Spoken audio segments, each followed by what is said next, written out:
உணவை எப்படி ஒழுங்காக ஜீரணம் பண்ணுறது? ஃபுட்.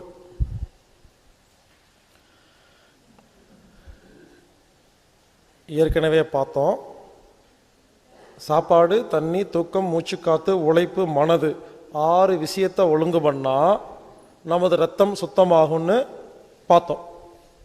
இப்போ அதில் முதல் ஸ்டெப்,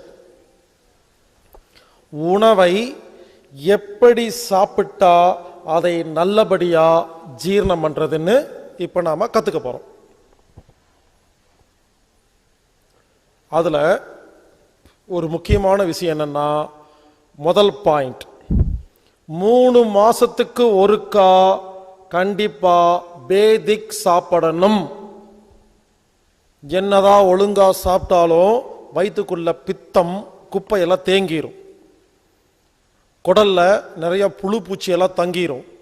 நல்லா புரிஞ்சுக்குங்க, என்னதான் ஒழுங்காக சாப்பிட்டாலும் 3 மாதத்துக்கு ஒருக்கா பேதிக் சாப்பிட்டா தான் சாப்பிட்ட சாப்பாடு உடம்புல ஒட்டும். பல பேர் பார்த்தீங்கன்னா, நான் நல்லா தாங்க சாப்பிட்றேன், எல்லாமே கரெக்டுங்க, ஆனால் உடம்புல தெம்பே இருக்காது. ஏன்னு கேட்டால், குடலில் புழு பூச்சி நிறையா இருக்கும், சாப்பிட்டே இருப்பாங்க. இந்த புழு பூச்சி சாப்பிட்டுட்டு மறுபடியும் சாப்பாடு கொடுன்னு கேட்டிருக்கோம். சில பேர் பாருங்கள், நிறைய சாப்பிடுவாங்க, உடம்புல தெம்பு இருக்காது. காரணம் இதுதான், பித்தம் ஓவர் ஆனாலும் புழுப்பூச்சி அதிகமானாலும் ஜீரணம் ஆகாது. அதனால் முதல் பாயிண்ட், 3 மாதத்துக்கு ஒருக்கா பேதிக் சாப்பிடணும். பேதிக் எப்படி சாப்பிடணுங்கிறத நம்ம ஏற்கனவே நல்லா விளக்கமாக பார்த்துட்டோம். அது பிரகாரம் சாப்பிடணும். சில பேர் நம்ம உட்கார்ந்துருக்கும் பொழுது இந்த மலம் போகிற இடத்துல ஏதோ புழு பூச்சி நெளிகிற மாதிரி சில நேரத்தில் சில பேர்த்துக்கு ஒரு தோணும் இல்லைங்களா? அது தோணும் உள்ளேருந்து, நம்ம அதை பெருசாக கண்டுக்க மாட்டோம். அதுதாங்க எல்லா பிரச்சனையும் பண்ணிகிட்ருக்கு. ஸோ ஃபஸ்ட்டு பாயிண்ட், 3 மாதத்துக்கு ஒருக்கா கண்டிப்பாக பேதிக் சாப்பிடணும். இரண்டாவது பாயிண்ட், பல பேர் நினச்சிட்டு இருக்கிறாங்க, நான் உணவை எப்படி சாப்பிடணும்னு சொல்லி கொடுப்பேன்னு சொன்ன உடனே இவர் இதெல்லாம் சாப்பிடுங்க, இதெல்லாம் சாப்பிட வேண்டாம்னு சொல்லுவார்னு. இல்லை, என்ன வேணாலும் சாப்பிட்லாம். பல பேர்த்துக்கு சந்தோஷம், ஆஹா இந்த மாதிரி வைத்தியத்துக்கு நாங்கள் போகவே இல்லை, சூப்பர் வைத்தியங்க, கேட்குறக்கே குழுகுலுன்னு இருக்கு. ஒருவேளை கொஞ்சமாக சாப்பிடணும்னு சொல்லுவீங்களா? இல்லை, எவ்வளோ வேணாலும் சாப்பிட்லாம். ஓ, அது வேறையா? ஆமாங்க, என்ன வேணாலும் சாப்பிட்லாம், எவ்வளோ வேணாலும் சாப்பிட்லாம், மனசுக்கு பிடிச்ச மாதிரி சாப்பிட்லாம், ஆசைதீர சாப்பிட்லாம், எல்லாத்துக்கும் ஒரே சந்தோஷம். ஆஹா, இந்த மாதிரி ஒரு தெரப்பிக்கு நாங்கள் போனதே இல்லையே, வர்றேன், கடைசியாக வர்றேன். ஒரே ஒரு கண்டிஷன் என்ன தெரியுமா? பசி எடுத்தாதான் சாப்பிடணும். நான் ஒன்றுமே கேட்கல, என்ன வேணால் சாப்பிடுங்க, எவ்வளோ வேணாலும் சாப்பிடுங்க, மனசுக்கு பிடிச்ச மாதிரி சாப்பிடுங்க, ஆசைதீர சாப்பிடுங்க. ஒரே கண்டிஷன், பசி எடுத்தால் மட்டுமே சாப்பிட வேண்டும். பசின்னா என்ன?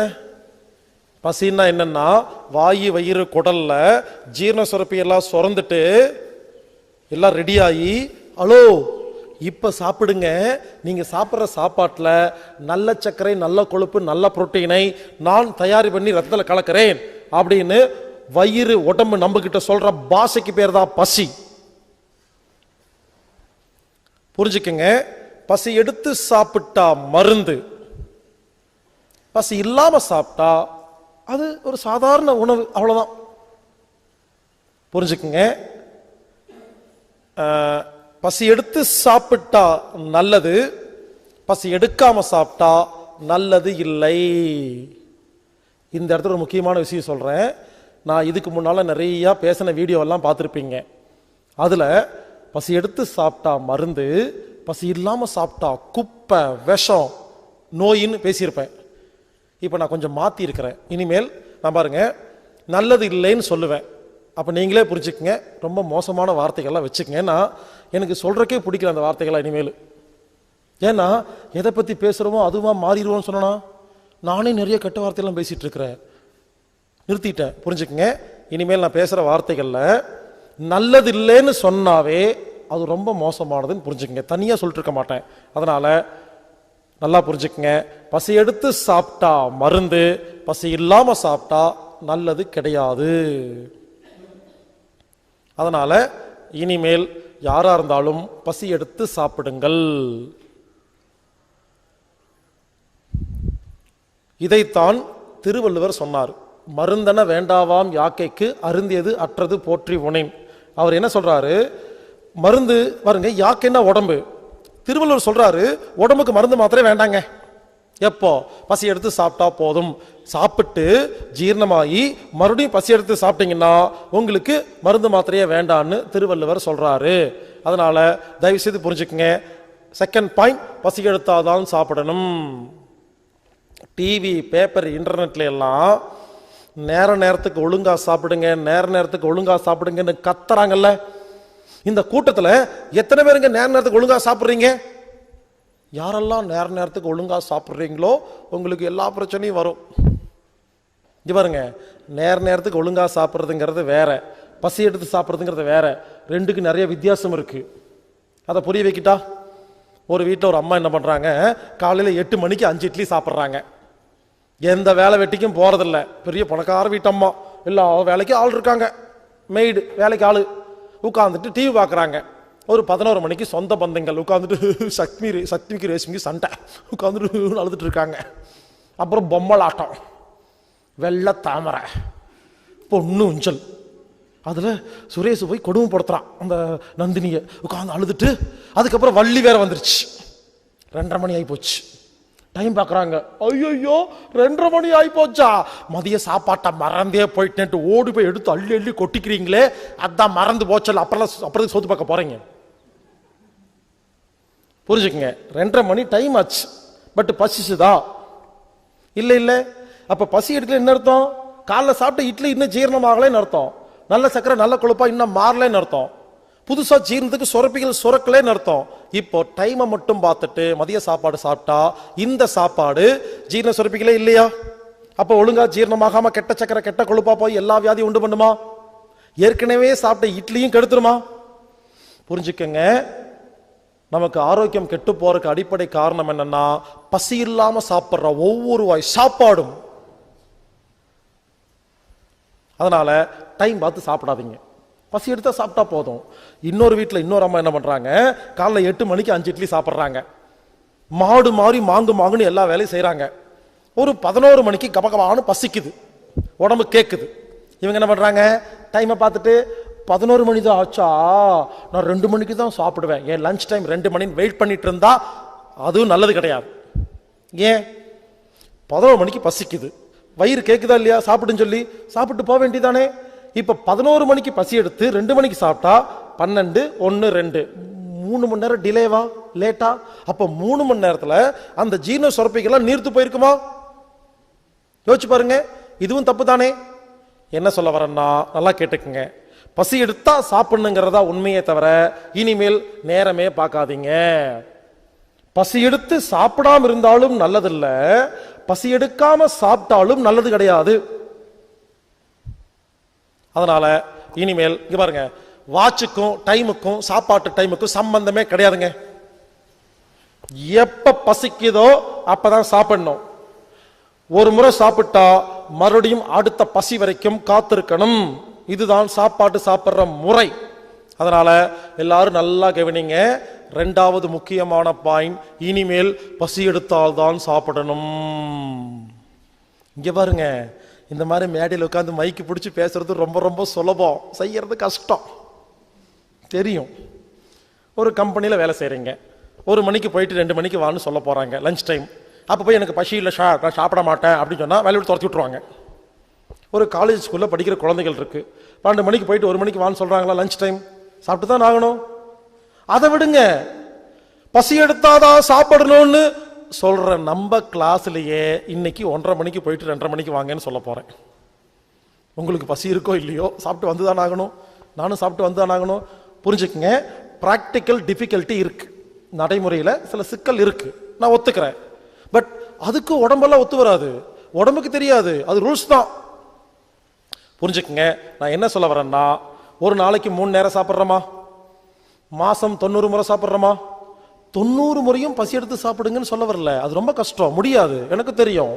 நான் என்ன சொல்றேன், மாதத்தில் 10 முறை பசி எடுத்து சாப்பிட்டாவே ஆரோக்கியம் கிடைக்கும்.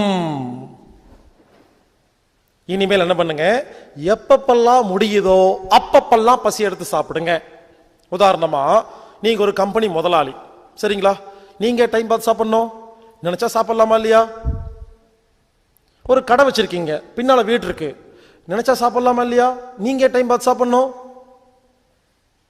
அதை விடுங்க, நிறைய லேடிஸ் இருக்கீங்க, வீட்டில் இருக்கிறவங்க, ஹோம் பேக்கர், சரிங்களா, ஹவுஸ் ஒய்ஃப், நீங்க எங்க டைம் பார்த்து சாப்பிடணும். உங்க டைம் உங்க கண்ட்ரோல் இருக்கா இல்லையா? உண்மையிலேங்க இந்த ஹவுஸ் ஒய்ஃப் எல்லாம் நம்ம டெக்னிக்கை அற்புதமா ஃபாலோ பண்ணி சௌக்கியமா இருக்கலாங்க. இங்க பாருங்க, ஹவுஸ் ஒய்ஃப் மாதிரி ஒரு சந்தோஷமான வாழ்க்கை உலகத்துல கிடையவே கிடையாதுங்க. யாரோ சம்பாரிச்சு வந்து கொடுக்குறாங்க, சாப்பிட்டு டிவி பார்த்துட்டு சும்மா இருக்கிறது என்ன உங்களுக்கு? இப்போ எனக்கெல்லாம் அந்த மாதிரி கிடைச்சா வீட்டோட மாப்பிள்ளை போய் செட்டில் ஆயிருவேன் போயிட்டு.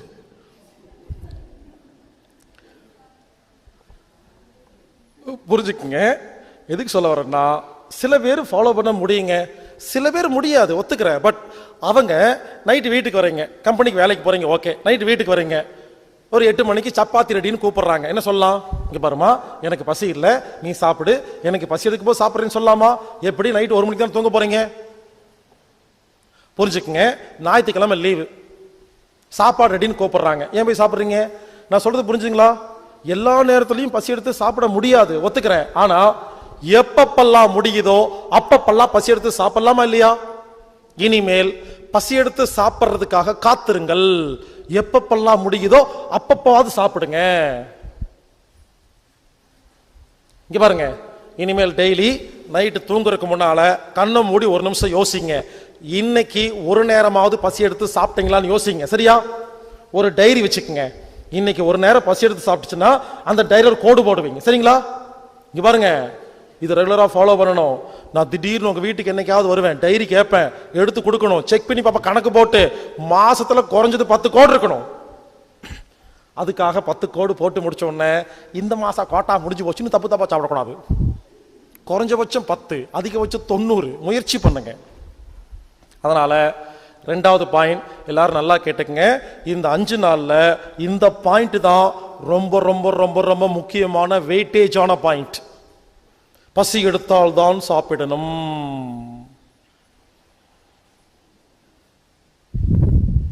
பசித்து புசின்னு சொன்னாங்களா இல்லையா?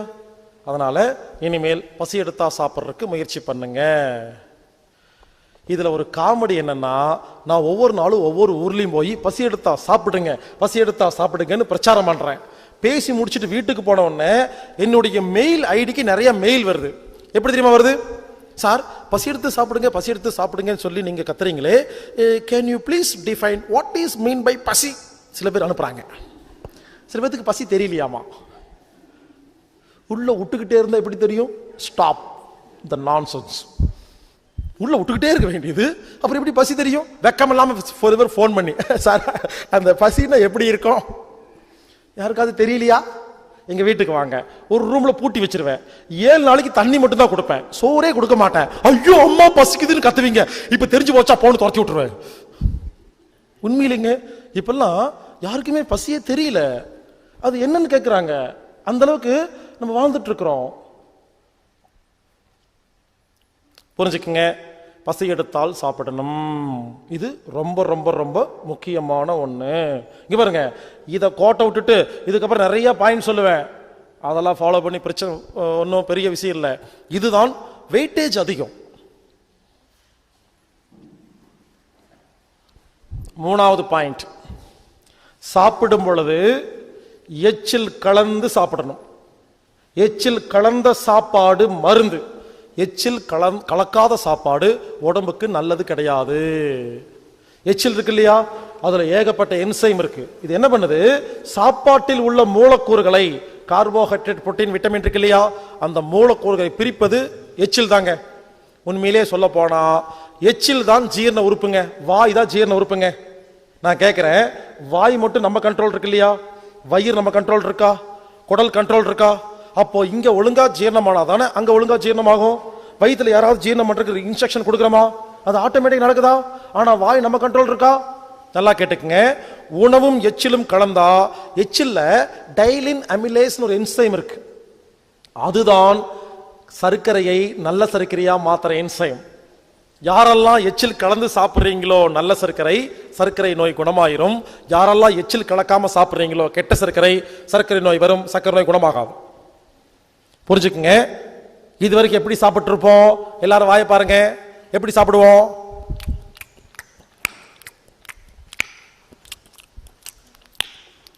இப்படி சாப்பிட்டா எல்லா வியாதி வரும். எப்படி சாப்பிடணும்? இப்ப வாய் பாருங்க.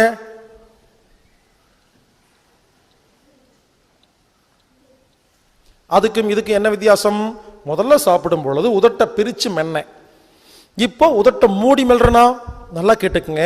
உதட்ட பிரிச்சு மெல்றக்கு உதட்ட மூடி மெல்றக்கு என்ன வித்தியாசம்னா, உதட்ட மூடி மெல்லும் பொழுது சாப்பாடு எச்சிலும் சேர்ந்து ஜீரண வேலையை 100% கரெக்டா பண்ணுதுங்க. உதட்ட பிரிக்கும் பொழுது காத்து உள்ள போயிருதா? சாப்பாடு எச்சிலும் சேர்ந்து ஜீரண வேலையை பண்ணும் பொழுது காத்து உள்ள போய் டிஸ்டர்ப் பண்ணுது. அப்ப என்ன ஆகுதுன்னா, எச்சில்னால சாப்பாட்டை ஜீரணம் பண்ண முடியலை, எச்சில் நீர்த்து போகுது, டைலூட் ஆகுது. புரிஞ்சுக்குங்க, வாயில் நடக்கும் ஜீரணத்துக்கு காற்று எதிரி. அதனால இனிமேல் எப்ப யாரு சாப்பிட்றதா இருந்தாலும் நல்லா பாத்துக்குங்க, உள்ள போடும்போது மட்டும்தான் உதறு பிரிக்கணும். பாருங்க, உள்ள போட்டு பாருங்க, முழுங்குற வரைக்கும் உதறு பிரியவே கூடாது. இப்படி சாப்பிட்டா மருந்து. அமெரிக்கா, இங்கிலாந்து, இத்தாலி போன்ற நாடுகள்ல சுகர் பிபி ரொம்ப ரொம்ப கம்மிங்களாமா. ஏன்னு தெரியுமா? இந்த நாடுகள்ல எல்லாம் எல்லாரும் சாப்பிடும் பொழுது உதட்ட மூடிதான் மென்னு சாப்பிட்றாங்க. ஆனா இந்தியா, இலங்கை, பர்மா மற்றும் சிங்கப்பூர், மலேசியா போன்ற நாடுகள்ல எல்லா வியாதி இருக்கு. எந்தெந்த நாட்டில் உதட்ட பிரிச்சு சாப்பிட்றாங்களோ எல்லா வியாதி இருக்கு. எந்தெந்த நாட்டில் உதட்ட மூடி சாப்பிட்றாங்களோ சில வியாதி கம்மியா இருக்குது. உடனே நினைச்சுக்காதீங்க, அப்ப அமெரிக்கா, இங்கிலாந்து, இத்தாலி எல்லாம் ரொம்ப புத்திசாலி நாடுகளாம், நாமெல்லாம் முட்டாள் நினைச்சுக்காதீங்க. அமெரிக்கா, இங்கிலாந்து, இத்தாலியில நம்ம ஊர்ல என்ன பேசிக்கோ, 2 பேரும் மீட் பண்ணிட்டா அப்புறம் உனக்கு சுகர் இருக்கா, பிபி இருக்கான்னு பேசிக்குமா. ஆனா அமெரிக்கா, இங்கிலாந்து, இத்தாலியில 2 பேரும் மீட் பண்ணிட்டா சுகர் பிபி பத்தி பேச மாட்டாங்க. எல்லாமே லூசு பசங்க, மென்டலுங்க, எல்லாம் சைக்காட்டிக் நோய். 2 பேரும் மீட் பண்ணா நீ என்ன மென்டலு, ஓ நீ அந்த மென்டலா, நான் இந்த மென்டல். அங்கெல்லாம் மென்டல் சொல்றது பெருமை. நமக்கு சுகர் பிபி சொல்ற மாதிரி அங்க போய் பாருங்க, எல்லாமே சைக்காட்டிக் மாத்திரை சாப்பிட்டு உட்காந்துருப்பாங்க. அங்க உதட்ட மூடி சாப்பிட்றதுனால உடம்பு ஸ்ட்ராங்கு, மனசு வீக்கு. நமக்கெல்லாம் உடம்பு வீக்கு, மனசு ஸ்ட்ராங்கு. இப்படி மற்ற நாடுகளில் சுகர் பிபிக்கு எவ்வளவு மருந்து மாத்திரை செலவாகுதோ அதை விட பல மடங்கு சைக்காட்டிக் மாத்திரைகள் மேற்கத்திய நாடுகளில் வியாபாரம் நடந்துட்டு இருக்கு. நீ நினைக்கிற மாதிரி அவங்களும் நம்மளும் பெரிய புத்திசாலி முட்டாள் அப்படியெல்லாம் கிடையாது, எல்லாரும் முட்டாள் தான். மருந்து மாத்திரை கம்பெனி அமெரிக்கா, இங்கிலாந்து, இத்தாலின்னு பிரிக்கிறதெல்லாம் கிடையாது. எல்லா நாட்டிலையும் வியாபாரம் பண்ணுது. உனக்கு எது வீக்கு அதுக்கு சப்ளை பண்ணுது. இப்படி அமெரிக்கா, இங்கிலாந்து, இத்தாலி, ஸ்காட்லாந்து போன்ற நாடுகள்ல எல்லாருமே சைக்காட்டிக் மாத்திரை சாப்பிட்டு இருக்காங்களா? அதே மாதிரி இந்தியா, சிங்கப்பூர், மலேசியாலையும் எல்லாம் ஒழுங்கா இருக்கிறாங்க. அவங்க மனசையும் கெடுக்கிறதுக்காக என்ன பண்றாங்க? சினிமாக்கள் மூலியமாக, டிவி, பேப்பர், இன்டர்நெட் மூலியமாக நமது மனதையும் கெடுத்து சைக்காட்டிக் நோய்களை உருவாக்கிட்டு வராங்க. அதை பத்தி சொல்லிட்டா, 3 படம் வந்துச்சு இல்லையா, தனுஷ் நடிச்ச படம். யோசிச்சு பாருங்க, அந்த படம் எல்லாம் ஒரு படம். அந்த படத்தில் அதை கதை இருக்கா இல்லை, பார்த்தீங்களா இல்லையா? அது அவ்வளோ நல்ல படமா? ஆனால் எவ்வளோ விளம்பரம் பண்ணாங்க, டிவி, பேப்பர், இன்டர்நெட்ல 3 படத்தை பற்றி விளம்பரம் பண்ணாங்களா இல்லையா? புரியல. பைபோலர் டிஸார்டர் அப்படிங்கிற ஒரு சைக்காட்டிக் நோய்க்கு மருந்து தயாரிக்கிற கம்பெனி அந்த நோயை பற்றி பிரச்சாரம் பண்றதுக்காக கோடிக்கணக்காக பணம் கொடுத்து எடுக்கப்பட்ட படம். அந்த படம் பார்க்கும்போது தெரியும். இப்பெல்லாம் பாருங்க, எல்லாம் லூசு படமாவே வந்துட்டு இருக்கும். பாத்தீங்களா? முற்பொழுதும் உன் கற்பனைகள், ஆறாகளம், நடுவுல கொஞ்சம் பக்கத்தை காணும், நான் சிவப்பு மனிதன், எல்லா படத்துலையும் பாருங்க ஒரு நோயை பத்தி பிரச்சாரம் பண்றாங்கன்னு புரியல.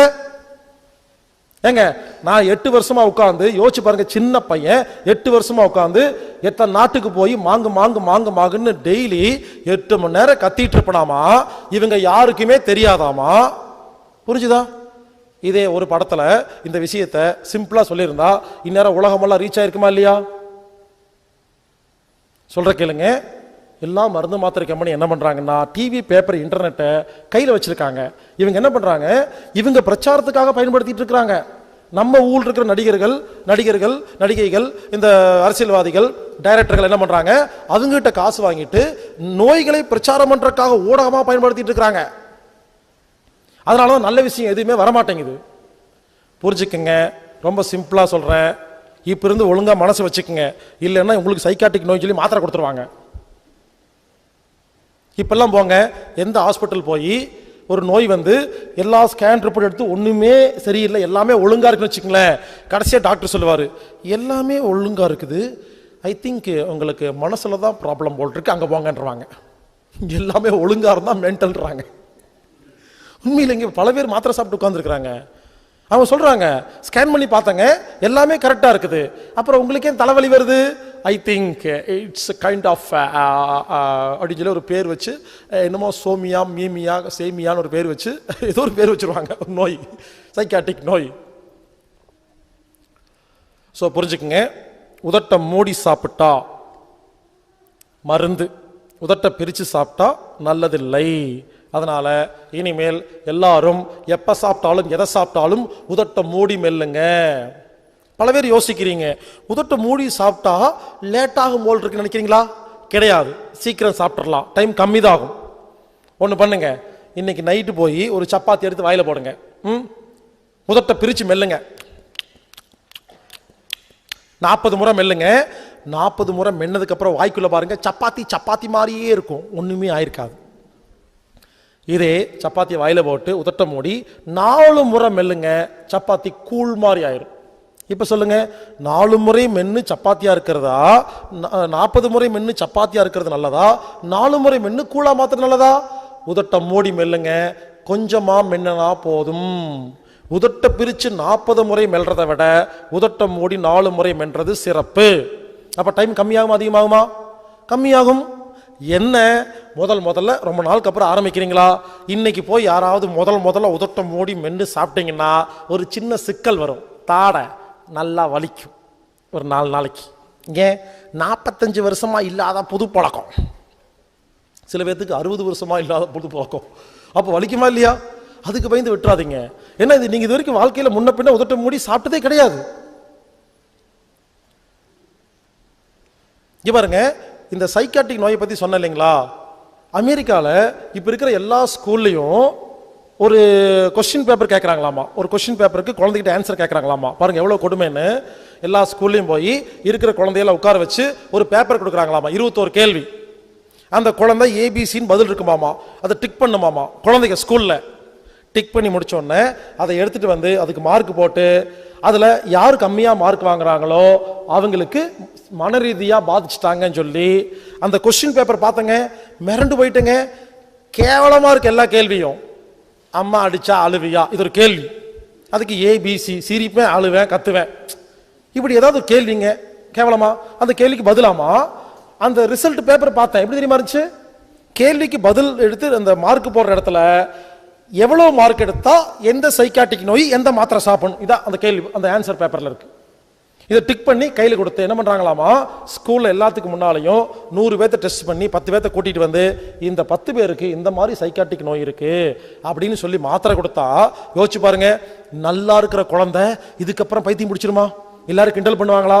இந்த 10 பேருக்கு பைத்தியம் சொல்லுவாங்களா இல்லையா? அப்புறம் உண்மையா பைத்தியமா மாறிடுவானா இல்லையா? நான் ஏன் தெரியுமா இந்த கதையெல்லாம் சொல்லிட்டு இருக்கிறேன்? இங்க இருக்கிற எல்லாரும் தான் ஒரு நாளைக்கு மினிஸ்டரா போறீங்க, எம்எல்ஏ போறீங்க, எஜுகேஷன் ஒர்க்ல இருப்பீங்க, எனக்கு தெரியாது. இந்த வீடியோ யாரோ பார்த்துட்டு இருக்கலாம். யாரு பாக்குறாங்களோ எல்லாம் மாத்தணும். நான் மட்டும் கத்திட்டு இருந்தா பத்தாது, நான் சொல்லுவேன். அவங்க செய்யறதுக்கு எனக்கு ஆள் வேணும். அவங்க கேளுங்க, என்னெல்லாம் பார்க்கலாம் வேண்டாம், வேலை எடுத்து செய்யுங்க. நம்ம தாங்க மாத்தணும். எத்தனை நாளைக்கு தான் உட்காந்துக்கிட்டு பேசிட்டே இருக்கிறது? எனக்கு பேசுறால பிடிக்காதுங்க. எல்லாரும் எப்ப பார்த்தாலும் உட்காந்து டீ கடை பெஞ்சில் போய் உட்காந்துட்டு 2 டீயை வாங்கி குடிச்சிட்டு வவாமா அப்படி இவரு இப்படி, நீ எப்படி டீ சாப்பிட்டு உட்கார்ந்து இருக்கிற? என்ன காரியம் பண்ணிருக்கேன்? இன்னைக்கு ஒரு ஆக்ஷன் எடுத்திருக்கீங்களா? இங்க பாருங்க, செயல் வீரர்கள் தான் வேணும், வாய்ப்பேச்சு ஆளுக தேவையே இல்லை. எப்ப பார்த்தாலும் உட்காந்து பேசிட்டே இருக்கிறது, வேலையை செய்யறது இல்லை. எனக்கு வேலை செய்யறதுக்கு ஆள் வேணுங்க, செய்யுங்க. வாயில பேச ஒத்துக்க மாட்டேன். பல பேர் வந்து நான் கேட்கறாங்க, சார் நீங்க இது பண்ணுங்க அது பண்ணுங்க இது பண்ணுங்க. நான் ஒரே கேள்வி கேட்பேன், ஏதாவது ஒண்ணு நீங்க பண்ணுங்க, எனக்கு வேலை இருக்கப்ப எனக்கு மட்டும் வேலை இல்லையா? நீங்க மட்டும் போவீங்களாமா? காலையில சம்பாதிப்பீங்களாமா? உங்க குடும்பத்துக்கு சொத்து சேர்த்துவீங்களாமா? எல்லாம் பண்ணுவீங்களாமா? எனக்கு அட்வைஸ் மட்டும் தான் பண்ணுவீங்களா? நீங்க வேலை செய்ய மாட்டீங்களா? புரிஞ்சுக்குங்க, எஜுகேஷனை மாத்தணும். எதுக்கு சொல்ல தெரியுமா? புதுசா இந்தியாவில் பர்மிஷன் கேட்டிருக்கிறாங்க, ஸ்கூல்ல இருக்கிற எல்லா குழந்தைக்கு போய் சுகர் டெஸ்ட் பண்ண போறாங்களாமா.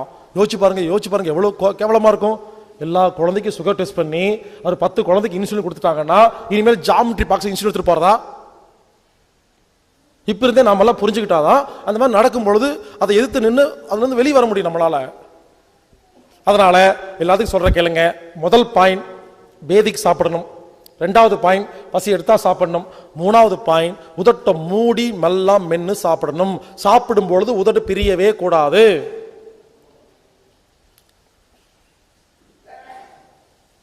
ஒவ்வொரு மீட்டிங்லயும் உதட்ட மூடி சாப்பிடுங்கன்னு சொல்றேன்னா, இதுக்கு சில பேர் மெயில் அனுப்புறாங்க கேள்வி. சார் உதட்ட மூடி சாப்பிடுங்க உதட்ட மூடி சாப்பிடுங்கன்னு சொன்னீங்களே, சாப்பிடும் போது மட்டும் உதட்ட மூடினா போதுமா, நடுவில் சாப்பிட்ற வடபோண்டாவுக்கு உதட்ட மூடணுமா? இது என்ன கேள்வி? எல்லாத்துக்கும் உதட்ட மூடணும். சில பேர் இந்த நடுவில் சாப்பிட்ற வடபோண்டா பஜ்ஜி எல்லாம் இன்கம் டாக்ஸ்ல கணக்கு காட்டுறதே இல்லை. காலையில இது வரைக்கும் சாப்பிட வேண்டியது, ஆபீஸ் போய் உட்கார வேண்டியது 10 மணிக்கு, கவர்மெண்ட் ஆபீஸ் பெரிய பெரிய ஆபீஸ்ல உட்கார வேண்டியது. இந்த கம்ப்யூட்டர் இன்ஜினியர்கள் உட்காந்துட்டு கை மட்டும் தான் வேலை, டிங் டிங் டிங்னு 1 மணி நேரம் வேலை. இப்ப என்ன ஜீரணம் ஆயிடுச்சு? அதுக்குள்ள 11 மணி வந்துடும். அந்த எல்லா ஆபீஸ்லயும் டீ போண்டா பஜ்ஜி கொடுப்பாங்க. கொண்டு வந்து ஒரு டீ ஒரு போண்டா வச்சா இது சண்டை வேற. ஏய் நான் சீனியர் 2 போண்டா வை. அதை எடுத்து மொச்சு மொச்சுன்னு சாப்பிட்றது. எதுக்கு சாப்பிட்றோம் ஏன் சாப்பிட்றோம் தெரியல. அப்புறம் 12 மணி வந்துடும். ஒரு ஃப்ரெண்ட் ஒருத்தர் வருவார். சார் எக்ஸ்கியூஸ் மீ சார், மேனேஜர்ட்ட சார் ஃப்ரெண்டு வந்திருக்காரு, கொஞ்சம் வெளியே போயிட்டு வந்துடுறேன். எங்கே போவீங்க? கேன்டீன் போவீங்க. அங்கே போய் என்ன பண்ணுவீங்க? 2 முட்டை பப்ஸ் எடுத்து திங்க வேண்டியது. எதுக்கு திங்கிறோம் ஏன் திங்கிறோம் தெரியல. அதுக்குள்ள 1 மணி ஆயிரும். அப்புறம் 3 அடுக்கு கேரியர் பாக்ஸை ஓப்பன் பண்ணி அதில் மொச்சு மொச்சுன்னு சாப்பிட வேண்டியது. நோய் வருமா வராதா? உண்மையிலங்க அந்த காலத்தில் தாத்தா பாட்டி கேட்டு பாருங்க, சோறு கிடைக்காம நமது பரம்பரை செத்து போயிருக்காங்க தெரியுங்களா? இப்போ தின்னு செத்து போயிட்டு இருக்கோம். எதுக்கு திங்கிறோம் ஏன் திங்கிறோம் தெரியல, கிடைச்சா திங்க வேண்டியது. இதுல காமெடி என்னன்னா, எல்லாரும் ஃபோன் பண்ண வேண்டியது. ஹலோ ஹீலர் பாஸ்கரா நீங்க? சார் உங்க வீடியோவெல்லாம் நான் பார்த்துருக்கேன், உங்க ப்ரோக்ராம் எல்லாம் வந்திருக்கிறேன். எனக்கு ஒரு சின்ன நோய் இருக்குது, என்ன சாப்பிட்டா சரியா போகும்? அப்பவும் பாருங்க திங்கிறதுலே தான் இருக்குதுங்க. திங்கிற நிறுத்தினா சரியா போகும். கேட்கும் போதே எதை சாப்பிட்டா சரியா போகும் கம்மி பண்ணணும். உண்மையிலேங்க நம்ம முன்னாள் பரம்பரை இருக்கு இல்லையா, அவங்களுக்கு சோறு கிடைக்காதனால இப்ப எல்லா வீட்டுக்கு போய் பாருங்க, நமக்கு சாப்பாடு போடுறதாங்க சந்தோஷம் அவங்களுக்கு. ஏன்னு கேட்டா பரம்பரை போன பரம்பரையில சாப்பாடு கிடைக்கல. அப்ப அந்த ஜீன்ஸ் டிஎன்ஏ ஆரண்டு இருக்கு இல்லையா, அதுல நமக்கு சாப்பாடை வச்சு பார்க்கணும்னு ஆசைப்பட்டு கொஞ்சம் அதிகமாயிருச்சு. அதனால தயவு செய்து புரிஞ்சுக்குங்க, எது சாப்பிட்டாலும் உதட்ட மூடி தான் சாப்பிடணும். அடுத்தது, சாப்பிடும் பொழுது நமது கவனம், எண்ணம், அவேர்னஸ், அட்டென்ஷன் சாப்பாட்டில் இருக்கணும். சாப்பிடும் பொழுது இட்லி, தோசை, பொங்கல், சப்பாத்தின்னு அதை கவனிச்சுட்டே சாப்பிடணும், நினைச்சிட்டே சாப்பிடணும். சாப்பிடும் பொழுது சாப்பாட்டில் கவனம் இல்லாம மூளைக்கு வேற ஏதாவது வேலை கொடுத்தோம்னா, டிவி, சீரியல், குடும்பம், பிசினஸ், கவலை, டென்ஷன் ஏதாவது வேலை கொடுத்தா சாப்பாடு ஜீரணம் ஆகாது. ஏன் புரிஞ்சுக்குங்க, நாம எதை பத்தி நினைக்கிறோமோ அது சம்பந்தப்பட்ட சுரப்பியெல்லாம் சுரக்குங்க. சில பேர் இருக்காங்க சாப்பிடும் பொழுது இட்லி, தோசை, பொங்கல். நம்ம மச்சானுக்கு பிசினஸ் பண்றேன்னு சொல்லி 2 லட்ச ரூபா கடன் வாங்கிட்டு போனா திருப்பி கொடுக்கவே இல்லை, ரொம்ப நாள் ஆச்சு. இவளை பார்த்தா இது கண்டுக்கிற மாதிரியெல்லாம் தெரியல, இந்த குடும்பமே வாங்கினா தராது போல் இருக்கு அப்படின்னு நினைச்சிட்டே சாப்பிட்டீங்கன்னா சாப்பாடு ஜீரணம் ஆகாது. யாரெல்லாம் சிரிச்சிங்களோ உங்க மச்சானுக்கு காசு கொடுத்துட்டு வரலன்னு அர்த்தம். உங்க மச்சான் மட்டும் இல்ல, உலகத்துல எந்த மச்சானும் திருப்பி தரவே மாட்டாங்க, கொடுக்காதீங்க, வராது. புரிஞ்சுக்குங்க, இந்த சாப்பாடு சாப்பிட்டு இருக்க பொழுது மச்சான் பத்தி யோசிக்கிறது, பொண்ணுரங்க சக்தி கூட சேர்ந்தானா இல்லையான்னு யோசிக்கிறது, இப்படி ஏகப்பட்ட பிரச்சனை பத்தி யோசிச்சுட்டே சாப்பிட்டீங்கன்னா சாப்பாடு ஜீரணம் ஆகாது. நான் பல இடங்கள்ல பல கேரக்டர் பேசுவேன், அதெல்லாம் நாடகத்துல வர்றது. சில பேர் குழம்பிடாதீங்க, யார் இந்த பொண்ணுரங்கன்னு. யாருக்கு பொண்ணுரங்க தெரியலையோ நீங்க ரொம்ப நல்லவங்க, டிவி சீரியல் பார்க்காதவங்க நல்லவங்க தான். புரிஞ்சுக்குங்க, இப்படி சாப்பிடும் பொழுது நமது மூளை வேற எதை பத்தியாவது யோசிச்சா ஏன் தெரியுமா ஜீரணமாகாது? நல்லா கேட்டுக்குங்க, நாம எதை பத்தி யோசிக்கிறோமோ அந்த சுரப்பையெல்லாம் சுரக்கும். உதாரணத்துக்கு இங்க பாருங்க, இப்போ நான் ஒண்ணு பண்றேங்க, ஒரு பொருளை காமிக்கிறேன் சரியா? லட்டு, எல்லாரும் பாருங்க, லட்டு கற்பனை பண்ணுங்க, கை லட்டு இருக்குன்னு வச்சுங்களேன். லட்டு எல்லாரும் பாருங்க, கை லட்டு இருக்குது. ஓகே, இன்னைக்கு 1:30 மணிக்கு நீங்க எல்லாம் சாப்பிட போறீங்க இல்லையா? உங்க எல்லாத்துக்கும் ஒரு லட்டு கொடுக்க போறேன். எல்லாரும் யோசிங்க, கற்பனை பண்ணுங்க, நினைச்சு பாருங்க. இங்க பாருங்க, இது லட்டும் கிடையாது, நாம கொடுக்க போறதும் கிடையாது. ஆனா லட்டுன்னு சொன்ன உடனே பல பேத்துக்கு எச்சில் ஊறிச்சா. ஏன் ஊறிச்சு? புத்தியில லட்டுன்னு சொன்ன உடனே இந்த புத்தி என்ன பண்ணுது, லட்டை ஜீரணம் பண்ண வேண்டிய என்சைமை எல்லாம் சுரக்க விடுதுங்க. ரெக்கார்டு இருக்குது. இப்ப நான் சொல்றேங்க, வேற ஒரு பொருள் காட்டுறேன். எல்லாரும் பாருங்க, வேற ஒரு பொருள் காட்டுறேன். இதை நீங்க முன்ன பின்ன பார்த்ததே இல்லை, சரியா? இனிப்பான ஒரு பொருள், சரியா? ப்ளூவா இருக்கு, கற்பனை பண்ணுங்க. ப்ளூவா இனிப்பா குண்டா ஒன்று இருக்குது. இது நீங்க முன்ன பின்ன பார்த்ததே இல்லை. நான் லண்டன்ல இருந்து வாங்கிட்டு வந்திருக்கேன், சரியா? யாருமே பார்த்ததில்லை. இதுக்கு பேரு சியா முய்யா கையா முய்யான்னு வச்சுக்கோங்களேன். இப்ப சொல்றேன், 1:30 மணிக்கு எல்லாத்துக்கும் சியா முய்யா கையா முய்யாங்கிற ஒரு பொருளை கொடுக்க போறேன். யாருக்காவது எச்சில் ஊருமா? புத்தி மட்டும்தான் வேலை செய்யும். அது என்னது சியா முய்யா கையா முய்யா, ப்ளூவா வட்டமா இருக்குது, இது இனிக்குமா கசக்குமா, இப்படி யோசிப்புமே தவிர எச்சில் ஜீரண சுரப்பி சுரக்காதா? ஏன்? ரெக்கார்டு கிடையாது. இன்னைக்கு 1:30 மணிக்கு உங்களுக்கு எல்லாம் செய்யா முய்யா கொடுத்து நீங்க எல்லாம் சாப்பிட்டு பார்த்துட்டீங்கன்னா, நாளைக்கு மத்தியானம் எடுத்து செய்யா முய்யா கையா முய்யான்னு சொன்ன உடனே எச்சில் சுரந்துரும். ஏன்? ரெக்கார்டு கிரியேட் ஆகுது, புரிஞ்சுக்குங்க. அப்போ இட்லி தோசை சப்பாத்தின்னு நினைக்கும் பொழுது ஏற்கனவே ரெக்கார்டு இருக்கா, அது ஓப்பன் ஆகி ஜீரண சுரப்பிகளை சுரக்க வைக்குது. அதனால அடுத்த பாயிண்ட் என்னன்னா, சாப்பிடும் பொழுது முழு கவனமும், அவேர்னஸ், மனசு, அட்டென்ஷன் சாப்பாட்டில் இருக்கணும். நல்லா கேளுங்க, உணவில் கவனம் வச்சா ஜீரணமாகும். சாப்பிடும் பொழுது வேற ஏதாவது யோசிச்சா ஜீரணமாகாது. இன்னொரு விஷயம், எதை பார்த்து நிறைய எச்சில் சுரக்குதோ அதெல்லாம் கெட்ட பொருள். எதை பார்த்து சுரக்குது யோசிச்சு பாருங்க. பேக்கரியில் விற்கிற எல்லா ஐட்டத்தை பார்த்து சுரக்கும். லட்டு, ஜிலேபி, பூந்தி, ஜாங்கிரி, கேக்கு, இதை பார்த்து எச்சில் சுரக்குதா? ஏன் தெரியுமா? வெள்ளை சர்க்கரையால் செய்யப்பட்ட எந்த ஒரு பொருளை பார்த்தாலும் எச்சில் நிறைய சுரக்கும். ஏன் தெரியுமா?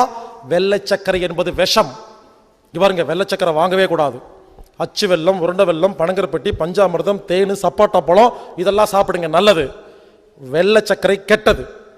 சர்க்கரை நோயாளிகளுக்கு வெள்ளை சர்க்கரை சாப்பிட்டா வியாதி வந்துடும் முதல்ல சொன்னாங்க. அது மாறி போய் சர்க்கரை நோயாளிகள் இனிப்பு சாப்பிட்டா அப்படின்னு மாத்தி விட்டாங்க. வெள்ளை சர்க்கரை எப்படி தெரியுமா தயாரிக்கிறாங்க? முதல்ல சர்க்கரை தயாரிக்கிறதெல்லாம் சொல்லி கொடுத்துட்றேன், புரிஞ்சுக்குங்க. இந்த கரும்பு இருக்கு இல்லையா, கரும்பை ஜூஸ் போட்டு, கரும்பு ஜூஸ் ரோட்ல விற்கிறாங்க இல்லையா, அதுதாங்க சர்க்கரை. இந்த கரும்பு ஜூஸ் எடுத்து என்ன பண்ணுவாங்கன்னா, ஒரு குண்டால கொட்டி எரிப்பாங்க.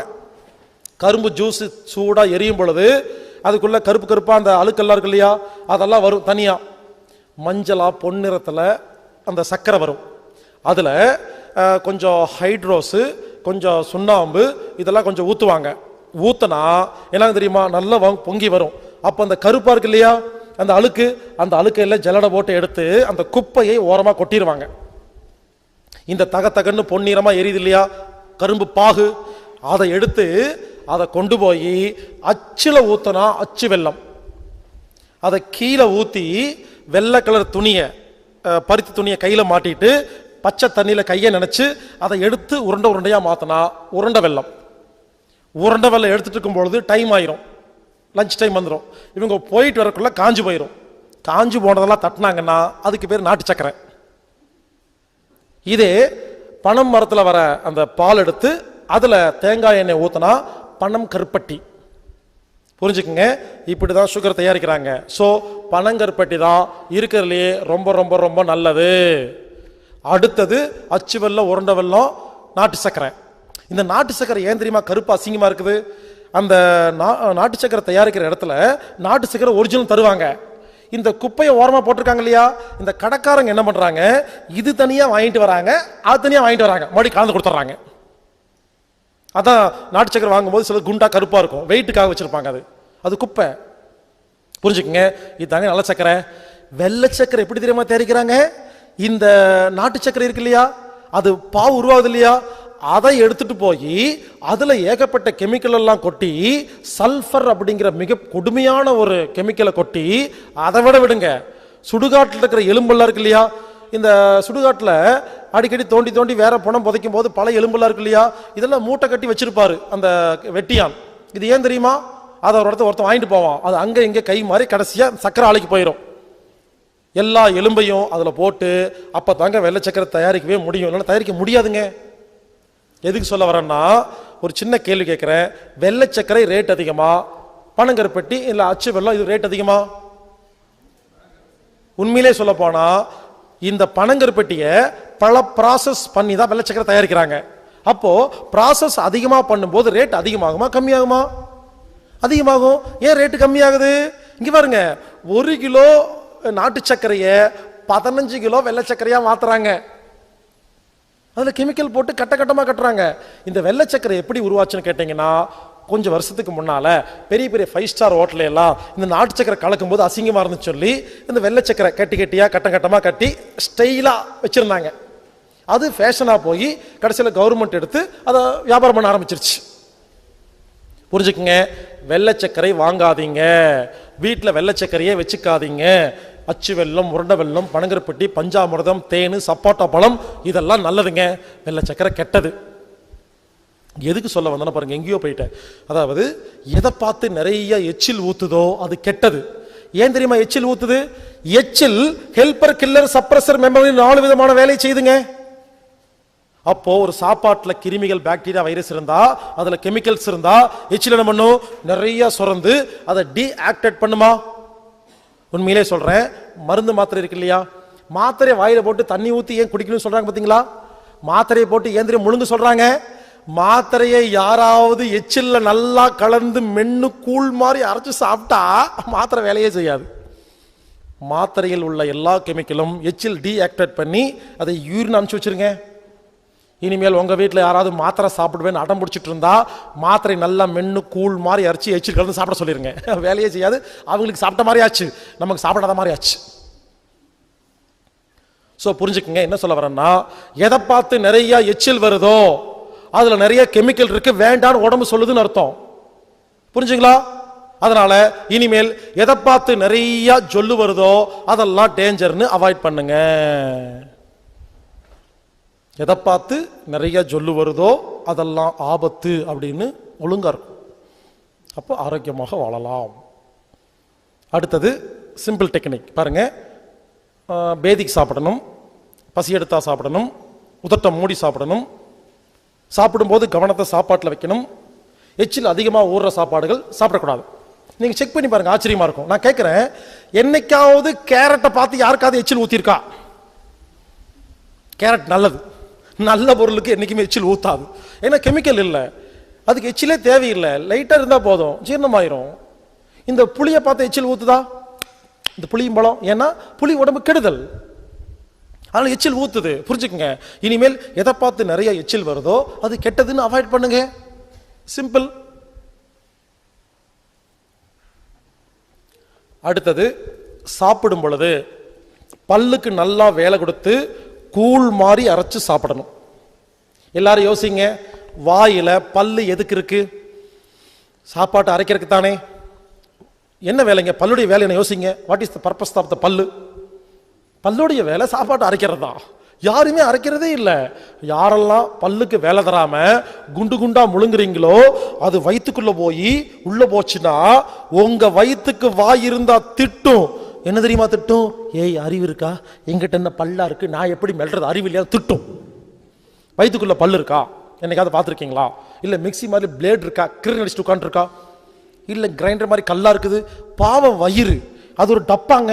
அந்த டப்பாக்குள்ள தண்ணி இருக்கும். தண்ணிக்கு பேர் என்ன? Hydrochloric acid. இங்க பாருங்க, யாராவது பசியோட இருந்தீங்கன்னா உங்க வயிற்றுல அந்த ஆசிட் சுரந்திருக்கு இல்லையா, அந்த ஆசிட் எவ்வளவு பவர்ஃபுல் தெரியுமா? இங்க பாருங்க, ஒருவேளை இப்ப யாராவது பசியோட இருந்தீங்கன்னா உங்க வயிற்றுல இருக்கிற அந்த ஆசிட் எடுத்து கையில ஊத்துனா கை ஓட்டையாயிருங்க, இந்த வாட்ச்ல ஊத்துனா வாட்ச் ஓட்டையாயிருங்க, மைக்ல ஊத்துனா மைக் ஓட்டையாயிருங்க, இரும்பு டேபிள்ல ஊத்துனா இரும்பு டேபிளே ஓட்டையாயிரும். அவ்வளவு கான்சென்ட்ரிக் ஹைட்ரோகுளோரிக் ஆசிட் தான் வயிற்றுல சுரக்குதுங்க. உடனே பல பேர் யோசிப்பீங்க, இரும்பவே உருக்கிற ஆசிட் இறைப்பைய ஓட்டுறாதா? இப்படி தோணும். நல்ல கேள்வி. இறைப்பை இருக்கு இல்லையா, அந்த செவுரு, அதுக்கும் இந்த ஆசிடுக்கும் நடுவுல மியூக்கஸ்னு ஒரு சளி படலம் இருக்கும். இந்த சளி படலம் தான் ஆசிடை இறைப்பைய தொடாம பாதுகாக்குது. அல்சர்னு சொல்றாங்க இல்லையா, அல்சர் ஏன் வருதுன்னு தெரியுமா? நல்லா பசி எடுத்துருச்சு, ஆசிட் திறந்துருச்சு, நீங்க சாப்பிடல, நீங்க டைம் பார்த்து சாப்பிட்ற ஆள், பசி எடுத்து சாப்பிட்ற ஆள் கிடையாது. அப்ப என்ன ஆகும்? ஒரு 11 o'clock, ஒரு 11 மணிக்கு பசிக்குது, நீங்க 2 மணிக்கு சாப்பிட்றீங்க. அப்ப என்ன ஆகும்? 11 மணிலிருந்து 2 மணி வரைக்கும் இந்த ஆசிட் இருக்கு இல்லையா, என்ன பண்றது எதை சாப்பிட்றதுன்னு தெரியாம இந்த மியூக்கஸை சாப்பிட ஆரம்பிப்புங்க. இப்படி பசி எடுத்து சாப்பிடாம யாரெல்லாம் இருக்கிறீங்களோ அந்த மியூக்கஸை சாப்பிட்டு சாப்பிட்டு சொரிஞ்சு சொரிஞ்சு ஒரு நாள் இறைப்பையில குண்டூசியில 100ல் 1 மடங்கு சின்ன ஓட்டை போட்டு இந்த ஆசிட் இறைப்பை தொடுது இல்லையா, அப்பத்தான் இறைப்பை பொசுங்கி போயிடும், புண்ணு வந்துடும். அதுக்கு பேர் தான் அல்சர். புரிஞ்சுக்குங்க. எல்லாரும் சொல்லுவாங்க நேரத்துக்கு சாப்பிடுங்க அல்சர் வராதுன்னு சொல்லுவாங்களா? நேரத்துக்கு சாப்பிட்டா அல்சர் வரும், பசி எடுத்து சாப்பிட்டா அல்சர் வராது. ரெண்டுக்கு நிறைய வித்தியாசம் இருக்குங்க. அதனால தயவுசெய்து புரிஞ்சுக்குங்க. வயிற்றுல ஆசிட் தான் இருக்கு. எல்லாரும் நல்லா கவனிங்க. வயிற்றுக்குள்ள ஒரு 40 வாய், பொதுவாக ஒரு 40 வாய் சாப்பிட்றோமா? ஹலோ, அப்ராக்சிமேட்டா சொல்றேன், நோட் பண்ணி வைக்காதீங்க. சுமார் 40 வாய் சாப்பிட்றோமா? 40 வாயை ஜீரணம் பண்றதுக்கு வயிற்றுல ஆசிட் சுரந்துருதா? நல்லா கேட்டுக்குங்க. நாம என்ன பண்றோம், முதல் 4 வாய் சாப்பாடும் பொழுது ஒழுங்கா மெல்றது இல்லையா? குண்டு குண்டா முழுங்கிடுறோமா? நல்லா கேளுங்க. 40 வாயை ஜீரணம் பண்ண வேண்டிய ஆசிட முதல் 4 வாய் போய் தீத்துருதுங்க. ஏன்னா முதல் 4 வாய் பல்லுக்கு வேலை தரலையா? எங்க பல்லுக்கே வேலை தரலன்னா வயிறு எவ்வளவு கஷ்டப்பட்டு ஜீரணம் பண்ணணும்? இவ்வளவு பெரிய பல்லு, நல்லா ஸ்ட்ராங்கா கூழ் மாதிரி இறக்கிறதுக்கு பல்லு இருந்து இதுவே வேலை செய்யல, வயிறு எப்படி வேலை செய்யும்? நல்லா புரிஞ்சுக்குங்க. நாமெல்லாம் ஏன் தெரியுமா உயிரோடு இருக்கிறோம்? முதல் 4 வாய் சாப்பாடு தான் ரத்தமா மாறுது. 4 வாய் சாப்பாடு 40 வாய் சாப்பாட்டை ஜீரணம் பண்ண வேண்டிய ஆசிட முடிச்சு போடுதா? இப்ப 4 வாய் சாப்பாடு ரத்தமா மாறி உள்ள போயிருச்சா? வயிற்றுல ஆசிட் இல்லையா? நாம என்ன பண்றோம், இருக்கிற மிச்சம் இருக்கிற 36 வாய் எடுத்து கொட்டிக்கிறோமா? அது பொத்து பொத்துன்னு உள்ள உழுகுதா? ஆசிடே இல்லையா? என்ன ஆகுது? தொப்பை வந்துருது, உடம்பு குண்டாயிருது. அப்புறம் என்ன பண்ணுவோம், தொப்பை வந்து விட்டது, உடம்பு குண்டாயிருச்சுன்னு வாக்கிங் போவோம். 4 கிலோமீட்டர் போய் வாக்கிங் போயிட்டு, ரேஸ் கோர்ஸ்ல போய் வாக்கிங் போயிட்டு வந்து உட்காந்து, அப்பாடா இன்னைக்கு ரொம்ப தூரம் வாக்கிங் போயிட்டு ஒரு கடையில வந்து உட்காந்து 2 முட்டை பப்ஸ் ஆர்டர் பண்ணி சாப்பிட்டுருவோம். அப்புறத்துக்கு வாக்கிங் போறீங்க. இப்பெல்லாம் என்னைக்கு வாக்கிங் போறோமோ 2 சப்பாத்தி சேர்த்து சாப்பிட வேண்டியது, எல்லாம் கணக்கு டேலி ஆயிரும். இப்பெல்லாம் யாரும் வாக்கிங் போறது இல்ல. லேட்டஸ்ட் டெக்னாலஜி டிவில காட்டுறாங்க ஒரு பெரிய மிஷின், அதை வாங்கி வயிற்றுல கட்டிக்க வேண்டியது. என்னங்க பண்றீங்க? உடம்பு வந்துருச்சு, தொப்பை வந்துருச்சு, ஆடுற. எதுக்கு திம்பான, எதுக்கு ஆட வேணும்? திங்க வேண்டியது ஆட வேண்டியது, திங்க வேண்டியது ஆட வேண்டியது. மானங்கட்ட பொழப்பு. எதுக்கு திம்பான, எதுக்கு ஆடுவானே? திங்கிறத கம்மி பண்றது இல்ல, மிஷின் மட்டும் வாங்கி வச்சுக்க வேண்டியது. சில வீட்டில் போனா 1 கோடி ரூபாய்க்கு மிஷின் இருக்கு. நடக்கிறது, ஓடுறது, உடுறது, கடிக்கிறது எல்லாத்துக்கும் மிஷின். இப்போ அது வாங்கி பூஜை வேற பண்றது, அது ஓடுறதுக்குள்ள ஓடியாரு நின்று இருக்கோம். ஆயுத பூஜை வஞ்சா மட்டும் எடுத்து சந்தனம் வச்சுட்டு மாடி எடுத்து வச்சிடுறது. புரிஞ்சுக்குங்க. இனிமேல் ஓட வேண்டாம், ஒடியார வேண்டாம், குதிக்க வேண்டாம், வைப்ரேட்டர் போட்டு ஆட வேண்டாம். ரொம்ப சிம்பிளா சொல்றேன். அதாவது உடம்பு வரக்கும் தொப்பை வரக்கும் என்ன காரணம்னா பல்லுக்கு வேலை கொடுக்காததுதான் காரணம். பாருங்க, உங்களுக்கு உடம்பு வருதுன்னு அதிகமா சாப்பிட்றீங்களா கம்மியா சாப்பிட்றீங்களாங்கிறது கிடையாது. நான்வெஜ்ஜா வெஜ்ஜாங்கிறது கிடையாது. தக்காளி சாப்பாடா தயிர் சாப்பாடா கிடையாது. 7 சப்பாத்தியா 4 சப்பாத்தியா கிடையாது. புரிஞ்சுக்குங்க. உடம்பு வரக்கு ஒரே காரணம் பல்லுக்கு வேலை கொடுக்காம முழுங்கிறது தான். சில பேர் ஒல்லியர் பார்த்துருக்கீங்களா? சில பேர் ஒல்லியா இருப்பாங்க, நிறைய சாப்பிடுவாங்க, சமுதாயத்தில் கெட்ட பேர், வென முடிச்ச உடம்புன்னு சொல்லுவாங்க. அதெல்லாம் ஒன்றும் இல்லை, ஒழுங்கா சாப்பிட்டு இருக்காங்க. நீங்க தப்பா சாப்பிட்டு குண்டாயிட்டு அவங்களே திட்டுறீங்க. சில பேர் நான் காலையில ஒரே ஒரு சப்பாத்தி தாங்க சாப்பிடுவேன், நல்ல குண்டா இருப்பாங்க. ஒரு சப்பாத்திய முழுங்குனா குண்டு, 10 சப்பாத்திய மென்னு சாப்பிட்டா ஒல்லி. இங்க பாருங்க, எவ்வளவு சாப்பிட்றோன்னு முக்கியம் இல்லை, எப்படி சாப்பிட்றாங்கிறதா முக்கியம். இனிமேல் யாராவது வெயிட் கம்மியாகணும்னா வழக்கமா 4 சப்பாத்தி சாப்பிடுவீங்களா? இனிமேல் 8 சப்பாத்தி சாப்பிடுங்க, வெயிட் கம்மியாயிரும். 4 சப்பாத்திய முழுங்கனா குண்டு, 8 சப்பாத்திய மென்னு கூழ் மாதிரி அரைச்சு சாப்பிட்டா ஒல்லி. உலகத்துல யாருமே இது வரைக்கும் இந்த மாதிரி சொன்னதே இல்லைங்க. இனிமேல் வெயிட் கம்மி பண்ணணும்னா நிறைய சாப்பிட்டு வெயிட் கம்மி பண்ணலாம். சாப்பிட்ற முறை தான் முக்கியம். அதனால ரொம்ப சிம்பிளா சொல்றேன், இனிமேல் யாரு சாப்பிட்றதா இருந்தாலும் பல்லுக்கு நல்லா வேலை கொடுத்து கூழ் மாதிரி இறைச்சு முழுங்கறதுக்கு முன்னால வயிற்றுல பல்லு இல்லைன்னு தெரிஞ்சுட்டு முழுங்க. ஏங்க, வாய்க்கு ஒரே ஒரு, பல்லுக்கு ஒரே ஒரு வேலை தானே, சாப்பாட்டு அரைக்கிற ஒரே ஒரு வேலை தானே, அதையும் கொடுக்கல. ஆனா சாப்பாட்டை அரைக்கிற வேலையை பண்ணாம வேற ஒரு வேலையை பண்ணிட்டு இருக்கீங்க. அதை நிறுத்தணும். என்ன தெரியுமா? நாக்கு மேல பல்ல போட்டு பேசுறது. அதை நிறுத்திட்டு சோத்து மேல பல்ல போட்டு சாப்பிட்டா வம்பு சண்டை வராது, சாப்பாடு ஜீரணமா. அடுத்தது, சாப்பிட்றதுக்கு முன்னால ஒரு அரை மணி நேரத்துக்கு தண்ணி குடிக்க கூடாது. சாப்பிடும் பொழுது குறுக்க தண்ணி குடிக்க கூடாது. சாப்பிட்டு முடிச்ச உடனேயும் தண்ணி குடிக்கக்கூடாது. சாப்பிட்டு முடிச்சு ஒரு அரை மணி நேரம் தண்ணி குடிக்கக்கூடாது. சில பேர் இருக்காங்க, சாப்பிட உட்காரும் பொழுது ஒரு சொம்பு தண்ணி எடுத்து கட்ட கட்டன்னு ஊத்திட்டு அப்புறம் சாப்பிட ஆரம்பிப்பீங்களா? சாப்பாடு ஜீரணம் ஆகாது. ஏன்? வயிற்றுல ஆசிட் சுரந்திருக்குன்னு சொல்றோமா? அது தகத்தகன்னு எரிஞ்சிட்டு இருக்கா தீ மாதிரி. தண்ணி எடுத்து ஊத்துனா ஆசிட் அவிஞ்சு போயிருமா? நீர்த்து போயிருமா? டைல்யூட் ஆயிருமா?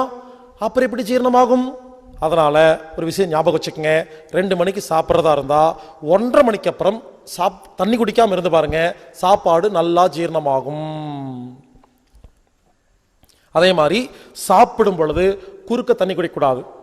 சில பேர் என்ன பண்ணுவாங்க, ஒரு வாய் சாப்பாடு ஒரு சிப் தண்ணி, ஒரு வாய் சாப்பாடு ஒரு சிப் தண்ணி, அவ்வளவுதான்.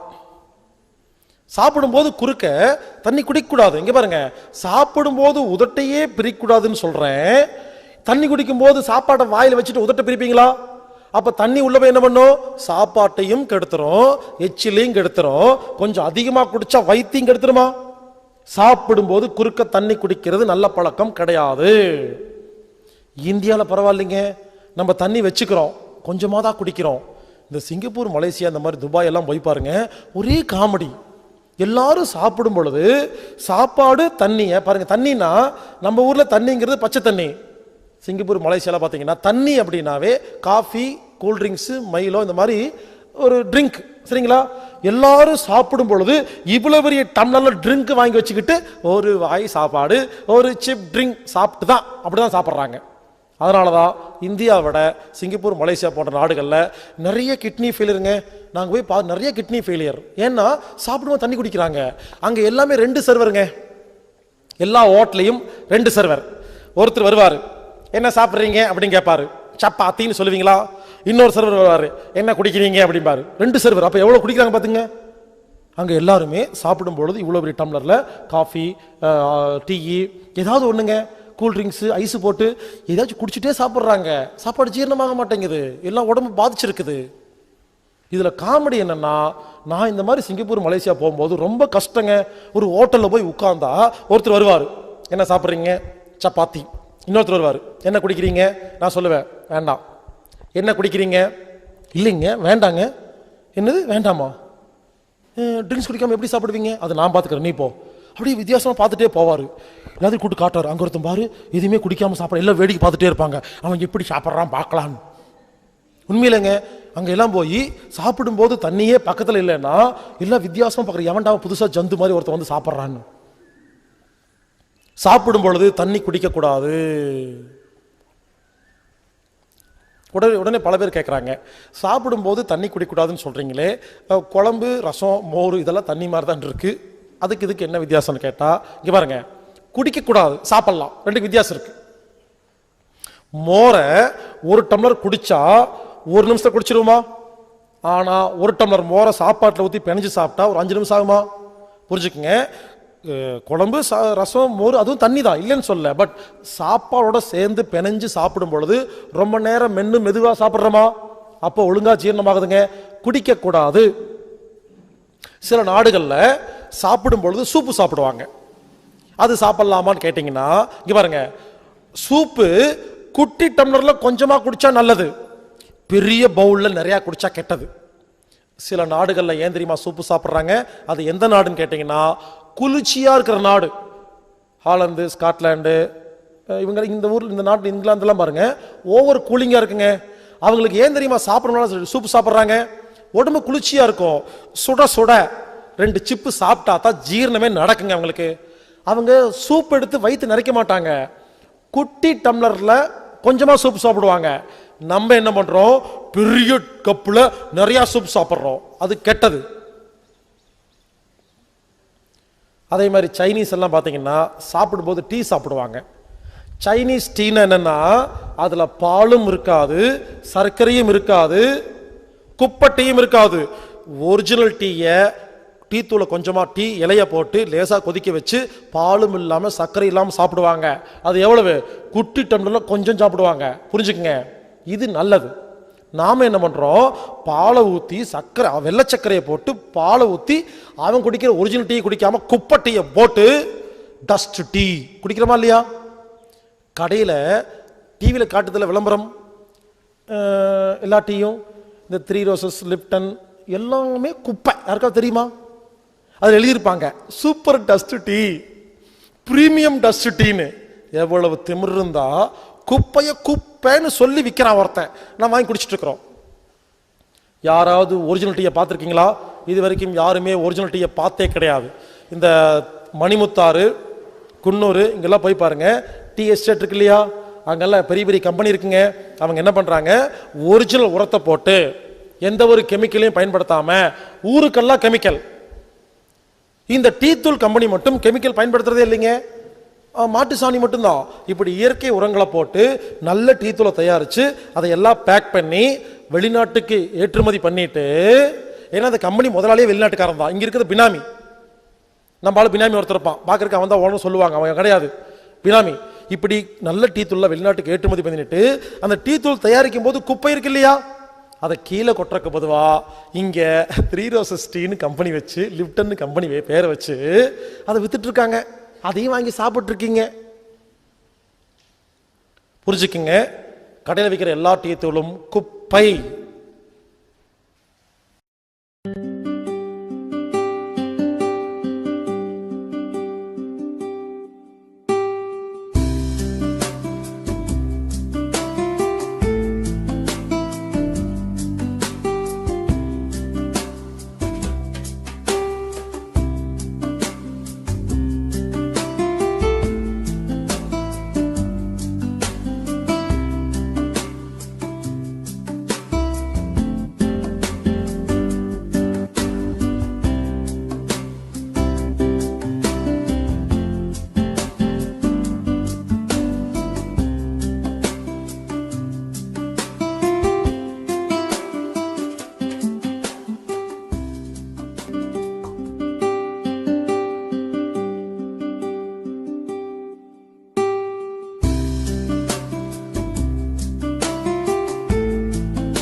அதனால புரிஞ்சுக்குங்க, சாப்பிடும் பொழுது குறுக்க தண்ணி குடிக்கக்கூடாது.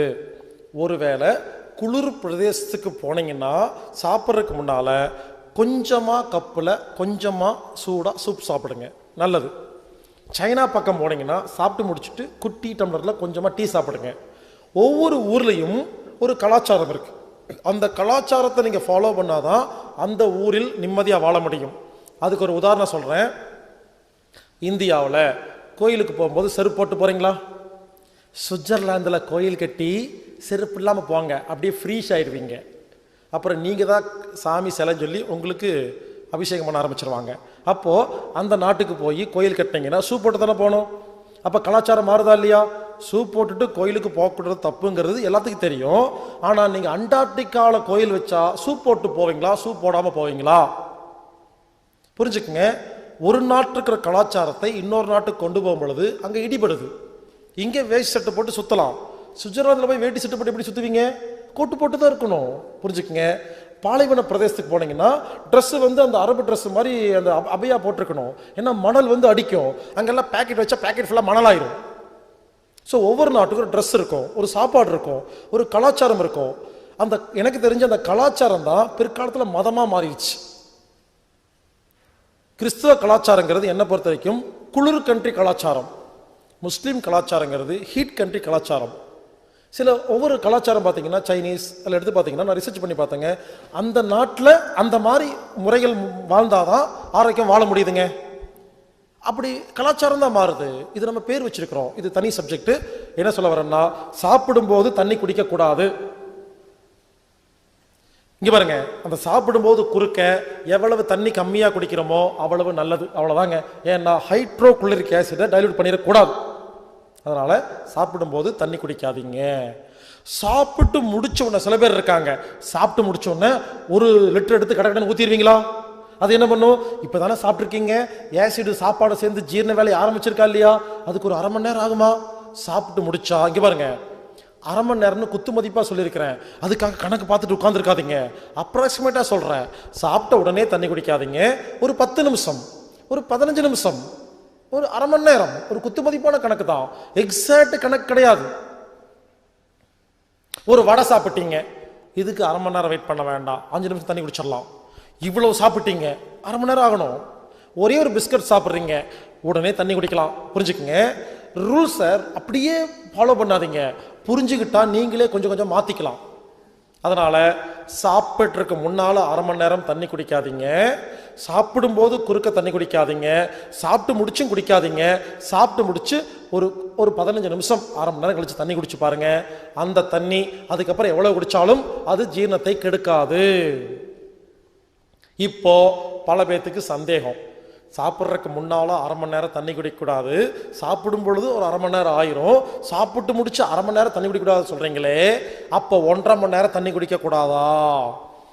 ஒருவேளை இந்த 1.5 மணி நேரத்துல விக்கல் வந்தா என்ன பண்றது, சிக்கிக்குச்சுன்னா என்ன பண்றது, தொண்டை வறண்டு போனா என்ன பண்றது, தாகம் எடுத்தா என்ன பண்றது, காரமா இருந்தா என்ன பண்றதுன்னு பல பேர் யோசிச்சிங்களா?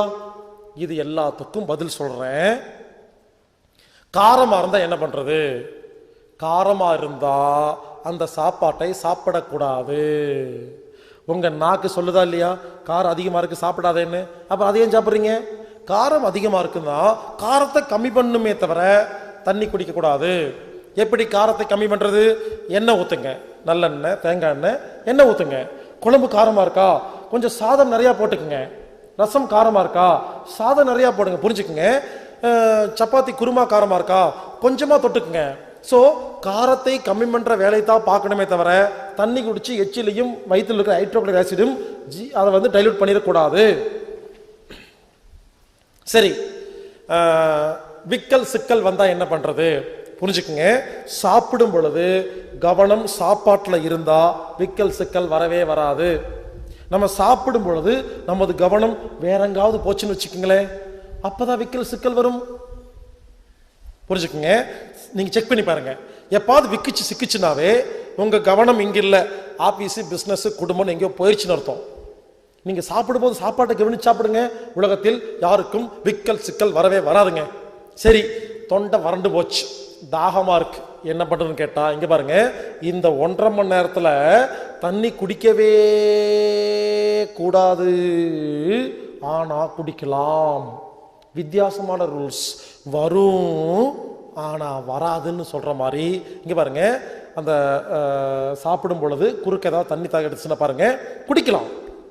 எவ்வளவு குடிக்கணும்னா நிறைய குடிச்சிடக்கூடாது, கொஞ்சமா குடிக்கலாங்க. கொஞ்சமா ஒரு 1/4 டம்ளர் குடிக்கலாம். இங்க பாருங்க, சாப்பிட்றதுக்கு முன்னால ஒரு 1/4 டம்ளர். எதுக்கு? தொண்டை வறண்டு போயிருக்கலையா, அதுக்காக. சாப்பிடும் போது விக்கல் சிக்கல் காரமா இருந்தா கொஞ்சமா குடிங்க.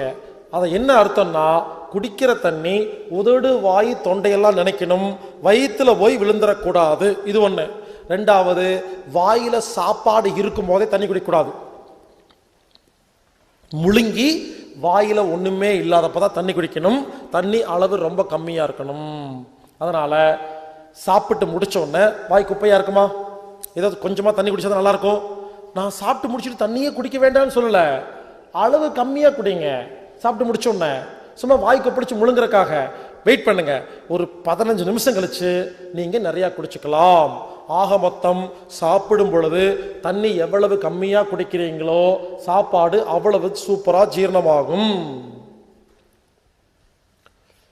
சில பேர் என்ன பண்ணுவாங்க, சாப்பிட்டு முடிச்சோடனே இந்த மாத்திரை சாப்பிட்ற பழக்கம் இருக்கா? நான் என்ன சொல்றேன், சாப்பிடும்போது சாப்பாட்டை கவனிங்கன்னு சொல்றேன்னா நீங்க சாப்பாட்டையே கவனிக்கிறீங்க இல்ல.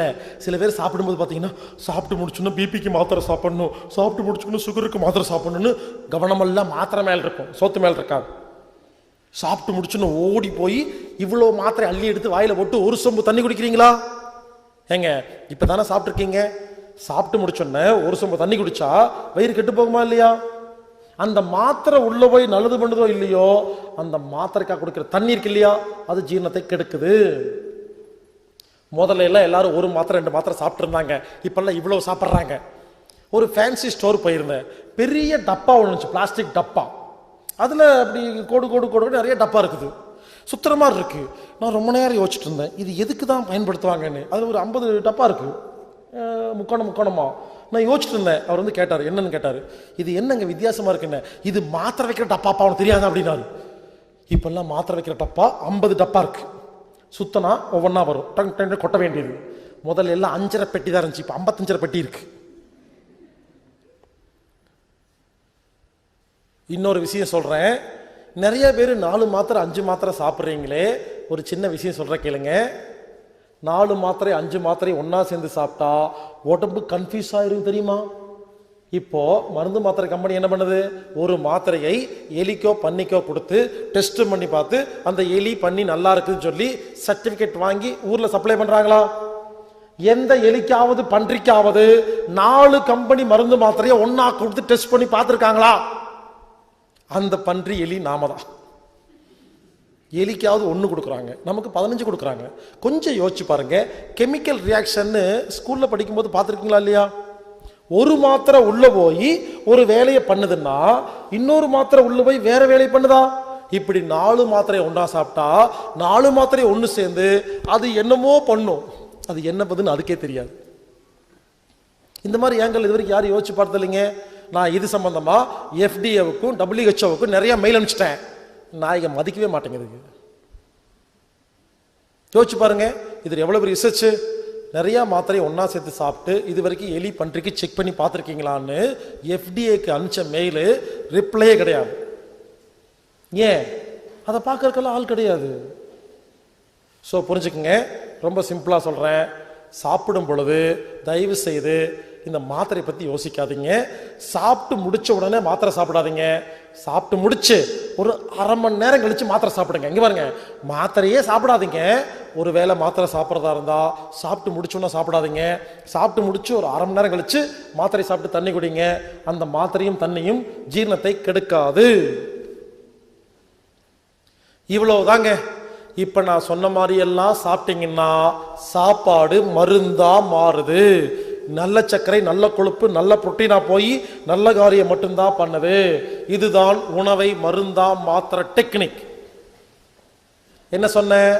3 மாசத்துக்கு ஒருக்கா பேதிக்கு சாப்பிடணும், பசி எடுத்தால் தான் சாப்பிடணும், சாப்பிடும் பொழுது உதட்ட மூடி மெல்லணும், சாப்பிடும்போது கவனத்தை சாப்பாட்டில் வைக்கணும், அடுத்தது சாப்பிட்றதுக்கு முன்னால பிரார்த்தனை பண்ணணும்.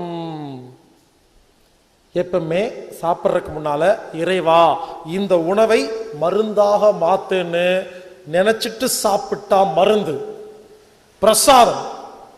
அடுத்தது பல்லுக்கு நல்லா வேலை கொடுத்து கூழ் மாதிரி அரைச்சு சாப்பிடணும். வயிற்றுல பல்லு இல்லைன்னு புரிஞ்சுக்கணும். எச்சில் அதிகமா ஊறுற பொருள்களை சாப்பிடக்கூடாது. சாப்பிட்றதுக்கு முன்னால அரை மணி நேரம் தண்ணி குடிக்க கூடாது. சாப்பிடும்போது தண்ணி குடிக்கக்கூடாது. சாப்பிட்டு முடிச்சு அரை மணி நேரம் தண்ணி குடிக்கக்கூடாது. தேவைப்பட்டா கொஞ்சமா குடிச்சுக்கலாம். சாப்பிடும் பொழுது பல்லுக்கு நல்லா வேலை கொடுத்து கூழ் மாதிரி அரைச்சு சாப்பிடணும். இவ்வளவுதாங்க. இந்த மாதிரி எல்லாம் சாப்பிட்டா சாப்பாடு மருந்தா மாறுது. இதுவரைக்கும் சாப்பாடை எப்படி சாப்பிடணும்னு பார்த்தோமா? இப்ப நாம பார்க்க போறது சாப்பாடை எப்படி எல்லாம் சாப்பிடக்கூடாதுன்னு பார்க்க போறோம். அதுல ஃபர்ஸ்ட் பாயிண்ட் என்ன தெரியுமா? சாப்பிடும் பொழுது டிவி பார்த்துட்டு சாப்பிடக்கூடாது. இந்த பாயிண்ட்ல எல்லாருமே அவுட். முதல்ல லேடிஸ் மட்டும்தான் அவுட்டு, இப்போ ஜென்ஸ் அவுட். ஏன்னா வீட்டில் ஓடிக்கிட்டே இருக்குது, பார்க்காம இருக்க முடியல. இப்பெல்லாம் யாருமே சாப்பிடும்போது டிவி பார்க்காம இருக்கிறது இல்லைங்க. உட்காந்து டிவி பார்த்துட்டு அப்படியே வாயில சோத்த வச்சுக்கிட்டு கவலையெல்லாம் டிவி மேல ஒரே அழுகாச்சு. ஐயோ இந்த துளசியை பாரு, மாயா எவ்வளவு கொடுமைப்படுத்துறா, சாரு வேற திரும்பி வந்துட்டா, ரொம்ப வருஷமா காணாம போனவன். ஒரே பிரச்சனை அங்க, சக்திக்கு பிரச்சனை, பொண்ணுறதுக்கு பிரச்சனை, காலையில சக்திக்கு ரேஷ்மிக்கு பிரச்சனை, ஒரே பிரச்சனை. பொண்ணுறாங்க அது இதுன்னு. நந்தினி ஒரு ஒரு ஒரு ஒரு நாடகத்தில் அர்ச்சனா நடிக்கிறான், இன்னொன்று நந்தினி நடிக்கிறான். ஒரே குழப்பமா இருக்கு, எவனே தெரிய மாட்டேங்குது. ஒரே பிரச்சனைங்க. உட்காந்துட்டு ஒப்பார வச்சுட்டு சாப்பிட்டா எல்லா வியாதி வரும். சாப்பிடும்போது அப்படியே எங்க நான் கேட்குறேன், இந்த டிவி பார்த்துட்டு ஏன் தெரியுமா சாப்பிடக்கூடாதுன்னு சொல்றேன்? கவனமெல்லாம் டிவிக்கு போயிடுச்சா? சாப்பாடு ஒழுங்கா ஜீரணமாகலையா? கவனம் அங்க போனா ஜீரணமாக சொன்னா இல்லையா? இன்னொரு விஷயம் சொல்ற கேளுங்க, தயவு செய்து யாருமே டிவி சீரியல் பார்க்காதீங்க. என்னன்னா எல்லா டிவி சீரியலும் பேட் கேரக்டர்.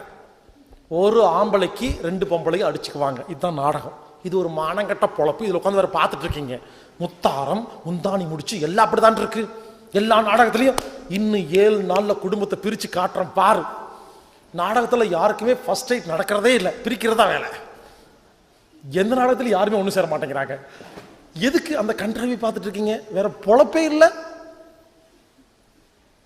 புரிஞ்சுக்கங்க, எதை பத்தி யோசிக்கிறோமோ அதுவாக மாறிவிடுவோம். அப்போ இந்த டிவி சீரியல் என்ன பண்ணுன்னு கேட்டா, எல்லாரும் பார்த்து பார்த்து உண்மையிலேங்க இந்த டிவி சீரியல் நிறைய பார்க்கறவங்க அதுவா மாறிடுறாங்க. இப்பெல்லாம் யாரை பார்த்தாலும் அஞ்சலி மாதிரியே இருக்குது, நந்தினி மாதிரியே இருக்குது, அர்ச்சனை மாதிரி பொம்பளைகளை பார்க்கவே முடியறது இல்லை. புரிஞ்சுக்குங்க, அந்த டிவி சீரியல்ல பார்த்து பார்த்து எல்லாத்துக்குமே பழி வாங்க ரோச்சு அதிகமாயிருச்சு. இதுல வேற புதுசா பாலிமர் சேனல்ல உள்ளம் கொள்ளையில போகுதேன்னு பிரியா என்ன பண்றா, ராம் என்ன பண்றான்னு சில பேர் யோசிக்கிறீங்க. தம்பி நீ தான் அதிக நாடகம் பார்க்குற போல் இருக்கு, எல்லா கேரக்டரும் ஒழுங்கா சொல்ற, அப்புறம் எங்களை திட்டிட்டு இருக்கிற. எங்க எனக்கு என்ன நாடகம் பார்க்க டைமா இருக்கும்? புரிஞ்சுக்குங்க, ஒரு மெமரி கெப்பாசிட்டி தான். நான் ஏதாவது வீட்டுக்கு போவேன் இல்லையா, அப்போ ஓடிட்டு இருக்கும், 2 சீன் பார்ப்பேன், அந்த சீன் மட்டும் தான் சொல்லுவேன், எனக்கு மற்றதெல்லாம் தெரியாது. ஸோ புரிஞ்சுக்குங்க, டிவி சீரியல் பார்க்காதீங்க. அது என்னன்னா, இவங்க என்ன பண்றாங்க, டிவி சீரியல் மூலமாக உலக பெண்களை லாக் போட்டு வச்சிருக்காங்க. இந்த குழந்தைகளுக்கெல்லாம் சோட்டா பீம், இந்த ஆண்களுக்கெல்லாம் ஐபிஎல் முடிஞ்சு போச்சு. இப்படி யாருக்கு என்ன வேணுமோ ஒரு 4-5 விஷயத்தை வச்சு மொத்த உலகத்தையும் பிளாக் பண்ணி வச்சிருக்காங்க. டிவி சீரியல் பார்க்கறத மட்டும் நிறுத்தி பாருங்க, நம்ம யாரு, எங்கிருந்து வந்திருக்கிறோம், நடந்தது, நடக்க போறது, நடக்கிறது எல்லாம் தெரியும், அண்ட பிரம்மாண்டமே தெரியும். நானும் 8 வருஷமா நான் பேசுற வீடியோ ஆடியோ புக்குன்னு ஊரெல்லாம் கொண்டு போய் கொடுத்துட்டு இருக்கிறேங்க. எல்லாரும் சில பேர் வாங்குறதே இல்லை, சில பேர் வாங்கினவங்க பார்க்கறதே இல்லை. நானும் கேட்பேன், யாராவது பார்த்தாங்க, சார் உங்களை சென்னையில் 4 வருஷம் முன்னால நான் பார்த்துருக்கிறேன், உங்கள் மீட்டிங்கெல்லாம் அட்டன் பண்ணியிருக்கிறேன். முதல் கேள்வி கேட்பேன், வீடியோ வாங்கினீங்களா? வாங்கினேன். முழுசா பார்த்தீங்களா? இல்லை சார், எங்க டைமே இல்லை சார். நேற்று வம்சம் பார்த்தீங்களா? ஏன் பார்த்தேன். அந்த மண்ணாங்கட்டி பார்க்குற, என் வீடியோ பார்க்க மாட்டியா நீ? யோசிச்சு பாருங்க, அதுக்கு டைம் இருக்கா இல்லையா? இதுக்கு இல்லையா? அக்கறை இல்லைங்க. யாரெல்லாம் வீடியோ வாங்கி பார்க்க டைம் இல்லைன்னு சொல்றீங்களோ அக்கறை இல்லை. கேட்டு பாருங்க, யாருக்கு அக்கறை இருக்கோ நைட்டா பார்த்து முடிச்சிருவாங்க, பார்க்காம தூக்கம் வராது. அக்கறை இருந்தால் இந்த மாதிரி விஷயத்தை சொல்றதுக்கு உலகத்தில் ஆளே இல்லை, தெரிஞ்சவங்க சொல்றதே இல்லை, சில பேருக்கு தெரியறதே இல்லை. இவ்வளவு இலவசமா சொல்லி இப்படிதான் இவ்வளவுதான் விஷயம் சொல்லுது, அதை பார்க்கறக்கே டைம் இல்லை. நான் என்னதான் பண்ணுவேன்? புரிஞ்சுக்குங்க. சரி, அப்போ டிவி சீரியல் பார்க்கறத விட்டுட்டு அப்போ சாப்பிடும்போது நியூஸ் கேட்கலாமா? நியூஸ் கேளுங்க. சாப்பிட்டு இருக்கும் பொழுது ஈராக்கில் 4 பேர் வெட்டி கொலை செய்யப்பட்டார்கள், ரத்தத்தோட பாருங்க, உடம்பு ஜீரணமாகும். நியூஸும் பார்க்கக்கூடாது. சரி, சினிமா பார்க்கலாமா? சினிமா பாருங்க, விஜயகாந்த் சண்டை படம், டிஷ்யூம் டிஷ்யூம் அடி டிஷ்யூம் டிஷ்யூம். என்ன ஆகும்? டிஷ்யூம் டிஷ்யூம் சுரப்பி தான் சுரக்கும், ஜீனோ சுரப்பியெல்லாம் சுரக்காது. ஏங்க சில விஷயத்த பப்ளிக்ல சொல்ல முடியாதுங்க, அங்க எதை காட்டுறாங்களோ அந்த சுரப்பியெல்லாம் சுரந்துட்டு இருக்கும், ஜீனோ சுரப்பியெல்லாம் சுரக்காது. புரிஞ்சுக்குங்க. சாப்பிடும்போது பார்க்குற மாதிரியே காட்டுறாங்க டிவியில், புரிஞ்சுக்குங்க. சாப்பிடும்போது டிவியே பார்க்கக்கூடாதுங்க. இன்னொன்று, டிவியே நிறுத்துங்க, முடிஞ்சு போச்சு. இங்க பாருங்க, இனிமேல் டிவி பார்க்கறதா இருந்தா நேஷனல் ஜியோகிராபி சேனல் பாருங்க, டிஸ்கவரி சேனல் பாருங்க. அதுல என்ன தெரியுமா பண்ணுவான்? தண்ணிக்குள்ள கேமராவை கொண்டு போயிருவான், மீன் எல்லாம் காட்டுவான், ஆகாயத்துக்கு போய் பறவை காட்டுவான், பனி மலைக்குள்ள போயிருவான், அடர்ந்த காட்டு பகுதிக்கு போயிருவான், பாலைவன பகுதிக்கு போயிருவான். காட்டு பகுதியில் போயிட்டு இந்த அமேசான் காடுகளில் மரங்கள் மிகவும் அடர்த்தியாக இருக்கின்றன, இங்கு பாம்புகள் மிகவும் நீளமாக இருக்கின்றதுன்னு சௌக்கியமா பேசிட்டு இருப்பான். மனுஷனை காட்டுற எந்த சேனலையும் பார்க்காதீங்க.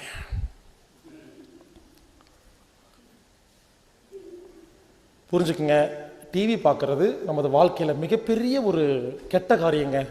நிறுத்துங்க, எல்லாமே புரியும். சோ சாப்பிடும் பொழுது டிவி பார்த்துட்டு சாப்பிடக்கூடாது. அடுத்தது, சாப்பிடும் போது புக்கு படிக்கக்கூடாது. சில பேர் பார்த்துருக்கீங்களா, நாவல் எடுத்து படிச்சுட்டே சாப்பிடுவாங்க வீட்டில் உட்காந்துட்டு. அப்படி நாவல் படிச்சுட்டு Rajesh Khanna crime subject, suspense. கதவை மெதுவாக திறந்தான், அங்கு ஒரு பிணம் படுத்து கிடந்தது, மார்பில் கத்தி குத்தப்பட்டிருந்தது, ஒரே ரத்தம். என்னாகும்? கொலவெறிதான் ஒரு உடம்புல சாப்பிட்டா. சாப்பிடும்போது படிக்கிற விஷயமா அது? சோ சாப்பிடும்போது புக்கு படிக்கக்கூடாது. ஏன் தெரியுமா? கவனம் சிதறுது. அடுத்தது, சாப்பிடும் பொழுது பேசக்கூடாது. இந்த பாயிண்ட்லயே எல்லாருமே அவுட். நாம என்ன பண்ணுவோம்? சாப்பிடும் பொழுதுதான் பேசுவோம், வேற டைமே இருக்காது. ஏன் சாப்பிடும்போது பேசினா என்ன? சாப்பிடும் பொழுது பேசும் பொழுது உதடு பிரியுதா, காத்து உள்ள போகுதா? எதை பத்தி பேசுவோம்? டென்ஷன், கோபம், பயம், கவலை, குடும்பம், பிசினஸ், வியாபாரம், நஷ்டம் பேசுவோமா? அப்ப கவனம் போயிருதா? அப்ப வாயும் திறக்குது, கவனம் போகுதா? சாப்பிடும் பொழுது பேசுறது சாப்பாடு ஒழுங்கா ஜீரணம் பண்ணாது. வீட்டுக்கு ஒரு விருந்தாளி வருவாங்க, வந்தோன்னு என்ன பண்ணுவோம்? வாங்க வாங்க, வந்து 4 வருஷம் இருக்குமா, இப்பதான் காத்திருச்சுதா, உட்காருங்க. அவங்க சொல்லுவாங்க, உட்கார்றக்கெல்லாம் வரல, பொண்ணு கல்யாணம், பத்திரிக்கைக்கு வந்திருக்கிறேன், அப்படி எடுத்து காட்டுவாங்க. நான்லாம் வாங்க மாட்டேன், முதல்ல உட்காருங்க, வந்து எவ்வளோ வருஷம் ஆச்சு, என்ன சாப்பிட்றீங்க? அவங்க சொல்லுவாங்க, எங்க சாப்பிட்றக்கெல்லாம் ஒன்றும் வேண்டாங்க, காலையிலேருந்து 40 வீட்டுக்கு போய் பத்திரிக்கை வச்சு போயிட்டு வந்தேன், எல்லா வீட்லேயும் டீ காஃபி முறுக்கெல்லாம் கொடுத்து வயிறு கெடுத்துருச்சுங்க, கெட்டு போச்சுங்க, ப்ளீஸ் எனக்கு சாப்பிட்றதுக்கு ஒன்றுமே வேண்டாங்கன்னு கெஞ்சுவாங்க. நீங்க என்ன பண்ணுவீங்க? பாவமா பார்ப்பீங்க. அப்படியா, வயிறு கெட்டு போச்சா, ஏன் பங்குக்கு நான் கிடைக்க வேண்டாம், சாப்பிட்டு தான் போகணும், உட்காருங்க அப்படின்னு வீட்டுக்குள்ள போய் வீணா போன முறுக்கு மிச்சர்லாம் எங்க இருக்குன்னு தேடி ரொம்ப வருஷமா வாங்கி யாரும் சாப்பிடாத இருக்கிறதெல்லாம் எடுத்துட்டு வந்து நீங்க கஷ்டப்பட்டு நீங்களே செஞ்சு இனிப்பெல்லாம் கஷ்டப்பட்டு செஞ்சதை யாருக்கு கொடுக்காம எலி மாதிரி கொண்டு வந்து வச்சு அடம் பிடிக்கிறது, சாப்பிடுங்க சாப்பிடுங்கன்னு. சோத்துக்கு இல்லாம வராங்க வீட்டுக்கு விருந்தாளிங்க, விடுறது இல்லை, அதை சாப்பிடாம வர்றதில்லை, சாப்பிடுங்கன்னு. அவங்களும் சரி வேற வழியில வந்து மாட்டிக்கிட்டுமே சொல்லி அந்த வடை போண்டா எடுத்து வாயில போட்டு மெல்லுவாங்க. அப்பதான் பர்மிஷன். சொல்லுங்க எதுக்கு வந்திருக்கீங்க? அவன் நிறுத்து, சாப்பிட்டே பேசுங்க. அப்ப எடுத்து, என் பொண்ணுக்கு கல்யாணம் இங்கதான் ஸ்ரீரங்கத்துல தான், நைட்டே வந்துடணும். இப்படி சாப்பிட்டே பேச நோய் வருமா? நமக்கு ஒரு சந்தோஷம். சொந்தக்காரங்க வீட்டுக்குள்ள வரும்போது ஆரோக்கியமா வருவாங்க, கெடுத்து அனுப்புறதுல அப்படி ஒரு சந்தோஷம் நமக்கெல்லாம். இன்னும் சில பேர் இருக்காங்க, ஜென்ஸ் எல்லாம் ரோட்ல ஒரு ஃப்ரெண்டை பார்த்துக்கிட்டா போதும், மச்சான் உன்னை பார்த்து எவ்வளவு வருஷம் இருக்கும்? ஒரு 10 வருஷம் இருக்குமா? உத்தரமேரூர்ல மீனாட்சி அம்மாள் காலேஜ்ல படிச்சோம் இல்லையா, அப்ப பார்த்தா தானே 10 வருஷம் ஆச்சா இல்லையா, இப்ப ராமச்சா இருக்கிறேன் அப்படின்னு பேசும்போது பாருங்க, 2 ஃப்ரெண்ட்ஸ் ரொம்ப நாளுக்கு அப்புறம் பேசினா கண்ணு தேடும், எங்கேயாவது போய் சாப்பிடலாமான்னு. இப்ப எதுக்கு சாப்பிட போறீங்க? ஏன் பேசிக்க மாட்டீங்க? 2 பேரும் மீட் பண்ணிட்டா ஒரு இடத்துல போய் உட்கார்றது, வடை போண்டா முறுக்கெல்லாம் வாங்கி வச்சுக்கிட்டு அப்படியே சாப்பிட்டே பேசுறது. அப்புறம் நல்லா இருக்கியா, இது வரைக்கும் நல்லா இருந்தேன், இதை சாப்பிடும்போது பேசுறல உருப்பட்ட மாதிரி தான். இந்த சாப்பிடும் போது பேசுறதுன்னு யாரும் கண்டுபிடிச்சது? வீட்டில் விருந்தாளி வந்தா போதும், சும்மா உட்காந்துட்டு அப்படியே சிப்ஸ் எடுத்து சாப்பிட்டே பேசுறது. தீந்து போச்சு பேசாத, தீந்து போச்சு பேசாத, நிறுத்து, கொண்டு கொட்டு பேச பேசு. அது என்ன பழக்கம்? சாப்பிடும் போது பேசுறது ஒரு கெட்ட பழக்கம். அதனால புரிஞ்சுக்கங்க, சாப்பிட்றது வேற பேசுறது வேற. அதனால இனிமேல் சாப்பிடும் பொழுது பேசவே கூடாது. சில பேர் இருக்காங்க, செல்போன் வச்சுக்கோங்க, பாத்துருக்கீங்களா? சாப்பிடும் போது செல்போன் வச்சு பாருங்க, இப்படி சொல்லுப்பா, இதோ சாப்பிட்டு இருக்கேன், அதை வந்துடுற, அப்படியே போயிரு, வந்துடாது, அப்படியே போயிரு. சில பேர் இருக்காங்க, இயர்போன் மாட்டிக்குவாங்க, அப்படி சாப்பிட்டே பேசுறது. ஆமா, அந்த செக்கன் கொடுத்துரு, அதாங்க பாத்துக்கோ. பிசினஸ் சாப்பிடும் போது ஒரு வீட்டுக்கு போனேன், விருந்தாளியா போனேன், அந்த வீட்டுக்காரர் வந்தாருங்க. வீட்டுக்குள்ள வரும்பொழுது கார்ல இருந்து இறங்கி இயர்போன்ல பேசிக்கிட்டே வராரு. பிசினஸ் கதவை திறந்து உள்ள வந்து என்ன பார்த்து போன்ல பேசிட்டு இருக்காரு, இயர்போன்ல என்ன பார்த்து, வாங்கய்யா சௌக்கியமா அப்படின்னு கேட்டுட்டு அவர் வாட்டுக்கு பாத்ரூம்ல புந்துட்டாரு. கக்கூஸ்குள்ள உட்காந்து பேசிட்டு இருக்காரு. ஆமா, 4 செக்கு அங்கே போகணும், 4 சரக்கு இங்கே போகணும். கக்கூஸ்குள்ளே பிஸ்னஸ். வெளியே வந்தார், அப்படி பாத்ரூம்குள்ளே போனார், வெளியே வந்தார், டைனிங் டேபிளில் முன்னாடி உட்கார்ந்தாரு, சாப்பிடும்போது பேசிகிட்டே சாப்பிட்றாரு, பிஸ்னஸ். சாப்பிட்டு முடிச்சார், என்கிட்ட வரங்கியா விட்டு வீட்டு விட்டு போயிட்டார். அந்த மனைவி பார்த்து கேட்டேன், இவர்கிட்ட எப்போ பேசுவீங்கன்னு. எப்போவாவது கூப்பிட்டா வெயிட்டிங் லிஸ்ட் இருக்கும், அப்புறமா அவரே கூப்பிடுவாருன்னு. புரிஞ்சுக்குங்க, எப்போ பார்த்தாலும் சில பேர் ஃபோன்லேயே இருக்க வேண்டியது. சாப்பிடும்போது ஃபோனில் பேசிகிட்டே சாப்பிட்டா எப்படிங்க ஜீரணமாகும்? அப்புறம் சம்பாரிச்ச பணத்தை கொண்டு வந்து அப்புறம் ஆப்ரேஷன் கொடுக்க வேண்டியது. புரிஞ்சுக்குங்க, சாப்பிடும் பொழுது பேசக்கூடாது. இங்க பாருங்க, நான் சொல்றதெல்லாம் நான்லாம் கண்டுபிடிக்கலைங்க, ஏற்கனவே நம்ம தாத்தா பாட்டி வாழ்ந்த வாழ்க்கைங்க. அதான் சொல்றேன். நான் என்ன பெருசா சொல்லிட்டேன்? தாத்தா பாட்டி சொன்னாங்களா இல்லையா சாப்பிடும் போது பேசாதேன்னு சொன்னாங்களா இல்லையா? எங்கள் வீட்டு பிள்ளை படத்துல எம்ஜிஆர் சாப்பிடும்போது பேசுவாரு, அந்த குட்டி பொண்ணு சொல்லும், மாமா சாப்பிடும்போது பேசாதேன்னு சொல்லும். அது குட்டி பொண்ணுக்கு தெரியுது. புரிஞ்சுக்குங்க, ஏற்கனவே சொன்னதுதான். நான் என்ன பண்றேன், டெக்னிக்கலா மானே தேனே எல்லாம் போட்டு பேசிட்டு இருக்கிறேன். ஏன்னா நாமெல்லாம் சயின்டிபிக்கா ஏமாந்துருக்கோம். சயின்டிபிக்கா சொன்னாதான் பிரிக்க முடியும்.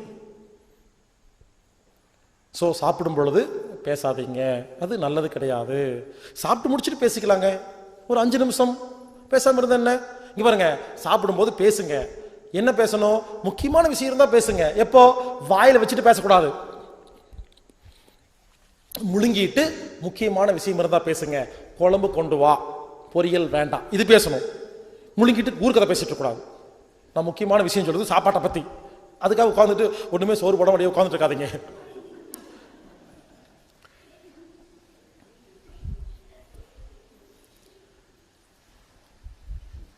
அடுத்தது, ஹோட்டல் சாப்பாடு சாப்பிடக்கூடாது, வீட்டு சாப்பாடு அமிர்தம். இந்த ஹோட்டல் சாப்பாட்டு வீட்டு சாப்பாட்டுக்கு என்ன வித்தியாசம்னா, ஹோட்டல்ல பெரிய அடுப்புல பெருசா வச்சு சமைப்பாங்க, வீட்டில் குட்டி அடுப்புல குட்டியா சமைப்பாங்களா? நீங்க செக் பண்ணி பாருங்க. ஒரு உணவை எவ்வளவு மெதுவா சூடு பண்றோமோ சத்து நிறைய இருக்கும், எவ்வளவு வேகமா சூடு பண்றோமோ சத்து கம்மியாயிரும். நீங்க கேஸ் ஸ்டவ்ல சமைக்கும் பொழுது சிம்ல வச்சு சமைச்சு பாருங்க, நிறைய எனர்ஜி இருக்கும். பெருசா வச்சு சமைச்சு பாருங்க, சத்து கம்மியா இருக்கும். வீட்டு அடுப்பை விட ஹோட்டல்ல இந்த மாதிரி பெரிய ஃபங்க்ஷன்ல எல்லாம் பாருங்க, பெரிய அடுப்பை வேகமா எரி வச்சு சமைக்கிறாங்களா? அதுலயே எல்லா சத்தும் போயிருங்க. அதனால முடிஞ்ச வரைக்கும் வீட்டு சாப்பாடு சாப்பிடுங்க, ஹோட்டல் சாப்பாடு அவாய்ட் பண்ணுங்க. ஹோட்டல் சாப்பாட்டில் அஜினமோட்டோ சோடாப்பெல்லாம் போட்டிருப்பாங்க, அது டேஸ்ட்டுக்காக பழசு போட்டிருப்பாங்க. பல ஹோட்டலில் பழையதான் கொடுக்குறாங்க. ஏன்னா அவங்க பிஸ்னஸ் பண்ணுறாங்களா? இன்னைக்கு மீந்து போனதெல்லாம் தூக்கி குப்பையிலே போடுவாங்க, ஃப்ரிட்ஜுக்குள்ளே வச்சு நாளைக்கு கொஞ்சம் கலந்துருவாங்க. ஸோ ஹோட்டல் சாப்பாடு சாப்பிடாதீங்க, அது சத்தே இல்லைங்க. அதுலேயும் குறிப்பாக கேஎஃப்சி, பீஸா ஹட், மெக்டானல்ட்ஸ் அந்த பக்கம் போகாதீங்க. அதுக்கு பேசாம தூக்கு மாட்டி தொங்கிருங்க, ரெண்டு ஒன்று தான். எங்க குப்பைய எந்த நாட்டிலையோ இருக்கிற மாமிச துண்டுகளையும் அதை இதையும் எக்ஸ்போர்ட் பண்ணி கண்டெய்னர்ல போட்டு குப்பையெல்லாம் அனுப்பிச்சு வச்சு அதை ஒருத்தன் வித்துட்டு இருக்கிறான். அது வேற காசு கொடுத்து சாப்பிட்றீங்க. யோசிச்சு பாருங்க. இந்த மாதிரி கடையில் போய் சாப்பிடும் பொழுது 5000 ரூபாய் 10,000 பில்லு வருதா? சின்ன சின்ன கடையில் போய் பார்த்தா 100 ரூபா சாப்பிட்றதுக்கு பில்லு வருதா? இங்கே போய் சண்டை, அங்கே போய் தேங்க்யூ டீசெண்டா கொடுத்தா விஷத்தை குடிக்க வேண்டியது. ஒரு விஷயம் புரியுமா? இங்க பாருங்க, உலகத்தில் உள்ள எல்லா மருந்து மாத்திரை கம்பெனி முதலாளியும் கேஎஃப்சி, மெக்டானல்ட்ஸ், பீஸா ஹட், டொமினோஸ் இருக்கு இல்லையா, அதோட முதலாளியும் 2 பேரும் ஒரே ஒரு ஆளு தான். இவங்க என்ன பண்றாங்க, உணவு அப்படிங்கிற முறையில பாய்சனை கொடுத்து உலக மக்களுக்கு நோயை உண்டு பண்ணி அவன் மருந்து சப்ளை பண்றான். அதே மாதிரி பெப்சி, கோக், ஃபேண்டா, கூல்ட்ரிங்க்ஸ் இருக்கு இல்லையா, உலகத்தில் வைக்கிற எல்லா கூல்ட்ரிங்க்ஸ் கம்பெனி முதலாளியும் மருந்து மாத்திரை கம்பெனி முதலாளியும் ஒருத்தன் தான். இவன் என்ன பண்றான், கூல்ட்ரிங்க்ஸ்ல விஷத்தை கலந்து எல்லாத்துக்கும் நோயை உண்டு பண்ணி அப்புறம் மருந்து மாத்திரை கொடுக்குறான். அதே மாதிரி கடையில் வைக்கிற எல்லா soap, Hamam, Lifebuoy, Lux, Dove, Pears, paste, Pepsodent, Colgate, உலகத்தில் விற்கிற எல்லா கன்சியூமர் ப்ராடக்டுடைய முதலாளி ஒரே ஒருத்தங்க. அவன் யாரு, அவன் பேர் என்னங்கிறத நான் 4வது நாள் உலக அரசியல்ல சொல்லுவேன். புரிஞ்சுக்குங்க. உலகத்தில் விற்கிற எல்லா பொருளும் ஒரு குறிப்பிட்ட குரூப்புக்கு சொந்தங்க. இவங்க என்ன பண்றாங்க, பல்ல கெடுக்கணும்னா இந்த பெப்சரண்ட், கோல்கேட் இருக்கு இல்லையா, அதுல கெமிக்கலை கலந்து பல்ல கெடுத்துட்டு அப்புறம் பல்லுக்கு மருத்துவம் பார்க்கறானுங்க. தோலுக்கு நோய் வரணுமா, ஹமாம் சோப்புல கொஞ்சம் விஷத்தை கலந்து தோல் நோய் உண்டு பண்ணி அப்புறம் தோல் நோய்க்கு மருத்துவம் பார்க்கறானுங்க. இவங்க இந்த இது மாதிரி, இந்த மைக்ரோசாஃப்ட் கம்பெனி மாதிரி பில்கேட்ஸ் மாதிரி. வைரஸ் அவன் தான், ஆன்டி வைரஸ் அவன் தான். இவனே ஆன்டி வைரஸ் கண்டுபிடிப்பான், அப்புறம் வைரஸ் கண்டுபிடிப்பான். புரிஞ்சுக்க, வைரஸ் கண்டுபிடிச்சா அதே மாதிரி உலகத்தில் ஒரு மிகப்பெரிய ஒரு மாஃபியா கேங் விளையாண்டு இருக்குங்க. அதனால சொல்றேன், தயவு செய்து ஹோட்டல் சாப்பாடு அவாய்ட் பண்ணுங்க. இந்த கேஎஃப்சி மெக்டானல்ஸ் எல்லாம் ஜாலியாக என்னைக்காவது ஒரு ஃபேஷனாக சாப்பிடுங்க. இதுவே பொழப்பா பண்ண வேண்டாம். இப்பெல்லாம் ஃபேஷன் ஆகி போச்சு, சமைக்க வேண்டாம், இன்னைக்கு கேஎஃப்சி போடலான்னு ஒரு பெருமை. குப்பையை சாப்பிட்றதுக்கு ஒரு பந்தா. புரிஞ்சுக்குங்க, ஹோட்டல் சாப்பாடு அவாய்ட் பண்ணுங்க, வீட்டு சாப்பாடு சாப்பிடுங்க. வீட்டு சாப்பாடு அமிர்தம்னு யாரு தெரியுமா தெரியும்? என்னைக்காவது நார்த் இந்தியாவுக்கோ துபாய்க்கோ சிங்கப்பூருக்கோ மலேசியாவுக்கோ தனியா போய் வேலை செய்யும் பொழுது சோத்துக்கு வக்கு இல்லாம சிங்கி அடிச்சுட்டு வீட்டுக்கு வருவாங்க பாத்தீங்களா, அவங்களுக்கு தான் தெரியும். அப்புறம் வந்துட்டு வீட்டில் உட்காந்துட்டு ஒரே ஒரு தயிர் சாப்பாடு கூடாதுன்னு கேட்டு உட்காந்துருப்பாங்க. உண்மையிலேங்க, வெளியெல்லாம் போனால் எங்கே போனாலும் நல்ல சாப்பாடு கிடைக்கிறதே இல்லைங்க.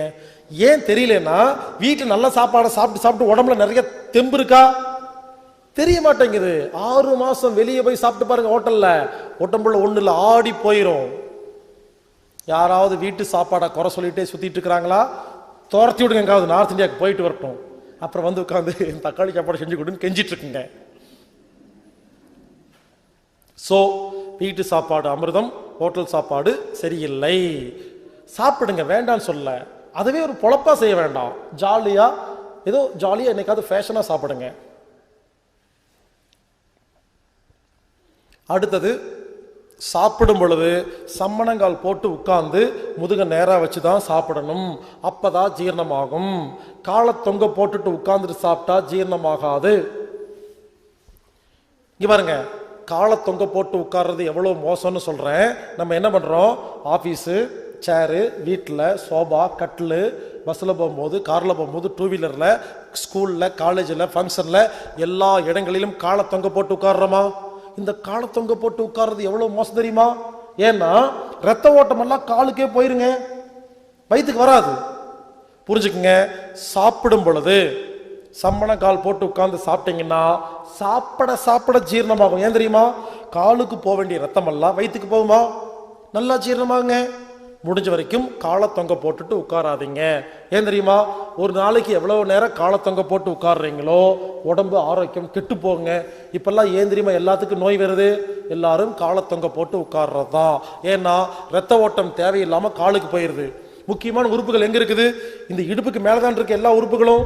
காலை சம்மணங்கால் போட்டு உட்காரும் பொழுது முக்கியமான உறுப்புகளுக்கு ரத்த ஓட்டம் அதிகமா பாயும். என்னால காலை தொங்க போட்டு உட்கார்ந்து 8 மணி நேரம் எல்லாம் பேச முடியாதுங்க. ஆனா சம்மணங்கால் போட்டு உட்கார்ந்தேன்னா நான் பேசிக்கிட்டே இருக்கிறேன். ஏன்னா ரத்த ஓட்டம் உடம்புல பாயுது, காலுக்கு போறதில்ல. அதனால நான் என்ன சொல்றேன், எப்பெல்லாம் சாப்பிட்றீங்களோ சம்மணங்கால் போட்டு உட்கார்ந்து சாப்பிட்டு பாருங்க, சாப்பிட சாப்பிட ஜீரணமாகும். இங்க பாருங்க, கீழே உட்கார்ந்து சாப்பிடுங்கன்னு சொல்லல, டைனிங் டேபிள்ல சேர்ல உட்காந்துக்குங்க, அந்த சேர்ல கால் மடக்கி உட்காருங்க. ஒருவேளை கால் மடக்கி உட்கார முடியலன்னா ஒரு காலையாவது மடக்கி உட்காருங்க. எவ்வளவு மடக்கி உட்கார்ந்து சாப்பிட்றீங்களோ அவ்வளவு நல்லது. இல்லைங்க எனக்கு கால் மடக்க முடியலன்னா நீங்க கால் நீட்டி உட்காந்துக்கலாம். வீட்டில் சாப்பிடும் பொழுது இந்த பாட்டியில உட்காந்துருப்பாங்க இல்லையா, இந்த கால் நீட்டி உட்கார்ந்து சாப்பிட்டு பாருங்க, நல்லா ஜீரணமாகும். அடுத்தது, குளிச்சா 3/4 மணி நேரத்துக்கு அப்புறம் தான் சாப்பிடணும். சாப்பிட்டா 2.5 மணி நேரத்துக்கு அப்புறம் தான் குளிக்கணும். ஏன்? உடம்பின் டெம்பரேச்சர் 37 டிகிரின்னு பார்த்தோமா, 37 டிகிரி 98.4 டிகிரி ஃபாரன்ஹீட் பார்த்தோமா. உடம்பு ஒழுங்கா மெயின்டைன் இருக்கா டெம்பரேச்சரை? பச்சை தண்ணியோ சுடு தண்ணியோ எப்ப குளிக்கிறோமோ நமது உடம்பின் ஆரோக்கியமான வெப்பநிலை மாறிடும். அது மறுபடியும் வர்றதுக்கு 3/4 மணி நேரம் ஆகுங்க. இங்க பாருங்க, 3/4 மணி நேரம் கரெக்டா 3/4 மணி நேரம் இல்ல, நான் அப்ராக்சிமேட்டா சொல்றேன். ஒருத்தருக்கு 10 நிமிஷம் வந்துடும், ஒரு குத்தி மதிப்பா சொல்றேங்க. அப்போ குளிச்ச உடனே சாப்பிட்டா என்ன ஆகுன்னா, குளிச்ச உடனே தோல் டெம்பரேச்சர் மாறி போச்சா, அதை சரி பண்ணிட்டு இருக்கா. அந்த நேரத்தில் ஜீரணத்துக்கு முக்கியத்துவம் கொடுக்காது. நீங்க குளிச்சுட்டு உடனே சாப்பிட்டு பாருங்க, அன்னைக்கு வயிறு திம்முன்னு கஷ்டமா இருக்கும், என்னமோ டிஃப்ரெண்டா இருக்கும். அதனால குளிச்சா 3/4 மணி நேரத்துக்கு அப்புறம் சாப்பிடுங்கள். அதே மாதிரி சாப்பிட்டா 2.5 மணி நேரத்துக்கு அப்புறம் குளிங்க. ஏன்? சாப்பிட்ற சாப்பாடு வாயு வயிறு குடல்ல ஜீரணமாகி ரத்தத்துல கலந்து அது ரத்தத்தை சுத்திட்டு போய் பேங்க்ரியாஸ்ல இன்சுலின் வாங்கி செல்லுக்குள்ள போய் மைட்டோகாண்ட்ரியில உட்கார்ந்து ஒரு வெப்பத்தை உருவாக்கி இயக்க சக்தியா மாறி பிராணசக்தியா மாறக்கு 2.5 மணி நேரம் ஆகுமா? அப்போ அந்த 2.5 மணி நேரத்துல குளிச்சா என்ன ஆகுனா, நீங்க ஒண்ணு பண்ணுங்க, சாப்பிட்டு முடிச்ச உடனே குளிங்க. அன்னைக்கு சாப்பாடு ஜீரணமே ஆகாது. ஏன்னா சாப்பிட்டு முடிச்சோன்னு குளிச்ச உடனே ஜீரணம் பண்ணிட்டு இருந்த உடம்பில் இருக்கிற சக்தி இந்த தோல் டெம்பரேச்சருக்கு மாறிடும், ஜீரணம் ஒழுங்கா ஆகாது. அதனால குளிச்சா 3/4 மணி நேரத்துக்கு அப்புறம் சாப்பிடுங்க, சாப்பிட்டா 2.5 மணி நேரத்துக்கு அப்புறம் குளிங்க. சில பேர் மாத்தி பயன்படுத்துறாங்க, நான் நிறைய பேர்த்த கேட்டேன், அதிர்ச்சி ஆயிட்டேன். சில பேர் குளிச்சா 2.5 மணி நேரத்துக்கு அப்புறம் சாப்பிட்றாங்க, சாப்பிட்டா 3/4 மணி நேரம் குளிக்கிறாங்க. நான் டிவிடி கேட்கும்போது தப்பா கேட்டாங்க போல இருக்கு. நல்லா யோசிங்க. குளிச்சா 3/4 மணி நேரத்துக்கு அப்புறம் சாப்பிடுங்க, சாப்பிட்டா 2.5 மணி நேரத்துக்கு அப்புறம் குளிங்க. அடுத்தது, எந்த அம்மாவும் உங்க சொந்த குழந்தையோட உட்கார்ந்து சாப்பிடாதீங்க, நல்லது கிடையாது. என்னது, என்னோட குழந்தையோட உட்கார்ந்து நான் சாப்பிட்டேன் நல்லது இல்லையா? ஆமா. ஏன்? இந்த அம்மாக்கள் செய்யற தப்பு என்னன்னா, இந்த குழந்தைகள் உட்கார்ந்து சாப்பிட்றாங்க இல்லையா, இந்த அம்மாவும் சாப்பிடுவாங்க, குழந்தைக்கு போட்டுருவாங்க. இந்த அம்மா என்ன பண்ணுவாங்க, இந்த அம்மாவுக்கு ரொம்ப பாசம், எல்லா அம்மாவுக்கும் பாசம் தான். இவங்க சாப்பிட்றாங்களோ இல்லையோ, ஏய் ரசம் ஊத்திக்கோ, ஏய் காலை தொங்க போடு, பேசாத, அது இங்க வைக்கிறேன் அப்படின்னு இந்த அம்மா என்ன பண்றாங்க, தான் சாப்பிட்டு இருக்கும்போது குழந்தைக்கு பரிமாறினா கவனம் எல்லாம் குழந்தைய மேய்க்கிறதுலயே இருக்குது. இந்த அம்மா சாப்பாட்டை கோட்டை போட்டுறாங்க. அதனால அம்மாக்கள் சாப்பிடும் பொழுது முதல்ல குழந்தைக்கெல்லாம் போட்டுட்டு அவங்க எல்லாம் நிம்மதியா சாப்பிட்டு போன உடனே நீங்க தனியா உட்கார்ந்து சாப்பிடுங்க. சில பேர் கல் நெஞ்சம் உள்ள அம்மாக்கள் உட்கார்ந்து சேர்ந்து சாப்பிட்டுக்குங்க. எந்த அம்மா கல் நெஞ்சமே கிடையாது. எங்க வீட்லிங்க நான் என்ன பண்ணுவேன், தட்டில் சாப்பாடு போடுவேன். எங்க அம்மா அப்பா எங்க இருக்காங்கன்னு கண்ணுக்கே தெரிய மாட்டாங்க. சரிங்களா? நான் உட்காந்து தனியா, நான் நினைச்சுக்குவேன் தனியா உட்காந்து சாப்பிட்டுருக்கேன்னு. சாப்பாடு போடுவேன், குழம்பு ஊற்றுவேன், சாப்பிடுவேன். சாப்பாடு போடுவேன், ரசம் வேண்டாம், சரி மோர் ஊற்றலான்னு மோரை எடுத்து ஊத்த போவேன். எங்க அம்மா குரல் கேட்கும், ஏண்டா ரசம் சாப்பிடலையா அப்படின்னு. அப்பதான் தெரியும் நம்மளை வாட்ச் பண்ணிட்டு இருக்காங்கன்னு. எங்கிருந்து வாட்ச் பண்றாங்க தெரியாது, ஓரமா இருந்து அப்படி பார்த்துக்கிட்டே இருப்பாங்க. நான் ரசம் சாப்பிடலன்னு பின்னால தெரியுது அவங்களுக்கு. அதே மாதிரி ஒரு பொரியல் எடுத்து தட்டில் வைப்பேன், எங்க அப்பா அங்கிருந்து சொல்லுவார், டே பொரியல சின்ன தட்டில் வைடா, தனியா வேணும். அவரை யோசிப்பேன், அவர் பார்த்துட்டு இருக்காருன்னு தெரிஞ்சுக்கிட்டேன். இந்த அம்மா அப்பாக்கு இதான் வேலை. இந்த குழந்தைக்கு சாப்பிடும்போது அப்படியே வேடிக்கை பார்த்துட்டு சாப்பிட்டு முடிச்சுட்டு போன எடுத்து பார்ப்பாங்க, என்ன கொஞ்சமா சாப்பிட்ருக்கான், எங்கேயோ தின்ட்டு வந்திருக்கான், கண்டுபிடிச்சிருவாங்க. அளவு கரெக்டாக தெரியும், மோப்பம் முடிச்சிருவாங்க, கண்டுபிடிச்சிருவாங்க. ஸோ அம்மாக்கள் நீங்கள் சாப்பிடும் பொழுது தயவு செய்து உங்கள் குழந்தையோட சாப்பிடாதீங்க, அவங்களுக்கெல்லாம் பரிமாறிட்டு தனியாக சாப்பிடுங்க. உங்கள் கவனத்தை சாப்பாட்டில் வச்சு சாப்பிட்டு பாருங்க, நல்லா ஜீரணமாகுமே.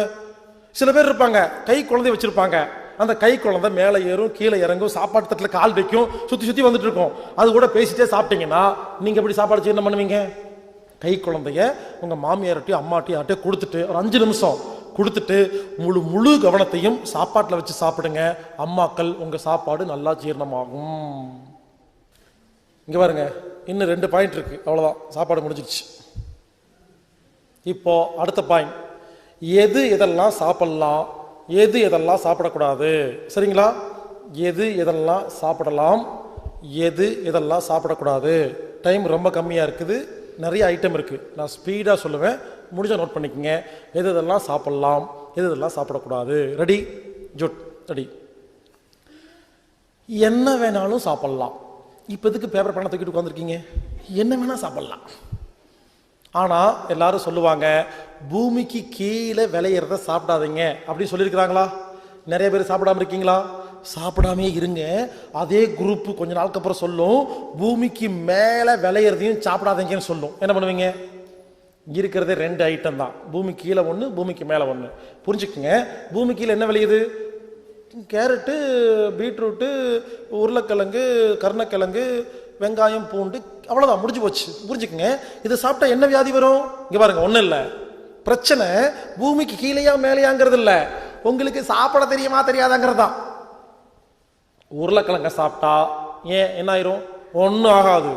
உருளைக்கிழங்கு நம்ம எப்படி சாப்பிட்றோம்னா, உருளைக்கிழங்க வாயில போட்டு ஒழுங்கா மெல்லாம பசி இல்லாதப்போ டிவி பார்த்துட்டு பேப்பரை படிச்சுட்டு என்ன பண்றோம், அப்படியே முழுங்கிடுறோமா? இந்த உருளைக்கிழங்கு வாய்க்குள்ள போகும்போது உருளைக்கிழங்கா இருக்குதா? வயிற்றுக்குள்ள போகும்போது உருளைக்கிழங்காவே போகுது, குடலுக்கு போகும்போது உருளைக்கிழங்காவே போகுது. கடைசி எங்க? அங்க ஆபரேஷன் தியேட்டர்ல அங்க வந்து விழுகும்போது, அங்க புரிஞ்சுதா, அங்க வந்து விழுகும்போது உருளைக்கிழங்காவே வந்து விழுந்துருது. அங்க எங்கன்னு புரிஞ்சுதா? அங்க. இப்ப சொல்லுங்க, பிரச்சனை உருளைக்கிழங்கா? உங்களுக்கு சாப்பிட தெரியலையா? இனிமேல் உருளைக்கிழங்கு யாராவது கொடுத்தா வாயில போட்டு நல்லா மென்னு கூழ் மாதிரி அரைச்சு, உருளைக்கிழங்கில் உள்ள கார்போஹைட்ரேட், புரோட்டீன், விட்டமின் இருக்கு இல்லையா, அதை வாயிலேயே பிரிச்சிடணும். தொண்டை வழியா இறங்கும் பொழுது அது உருளைக்கிழங்குன்னு பேர் இருக்கக்கூடாது, கூழுன்னு மாத்தணும், பேஸ்ட். இப்போ உருளைக்கிழங்க வாயிலேயே பேஸ்ட் மாதிரி மாத்தி முழுங்கினா வயிற்றுக்கு தெரியுமா உருளைக்கிழங்குன்னு? வயிற்றுக்கு தெரியுமா பூமி கீழையா மேலையான்னு? புரிஞ்சுக்குங்க. இனிமேல் எப்ப யாரு எது சாப்பிட்டாலும் தயவு செய்து புரிஞ்சுக்குங்க, நல்லா கேட்டுக்குங்க. வாய்க்கு மட்டும்தான் பேர் தெரியணும், வயிற்றுக்கு தெரியக்கூடாது.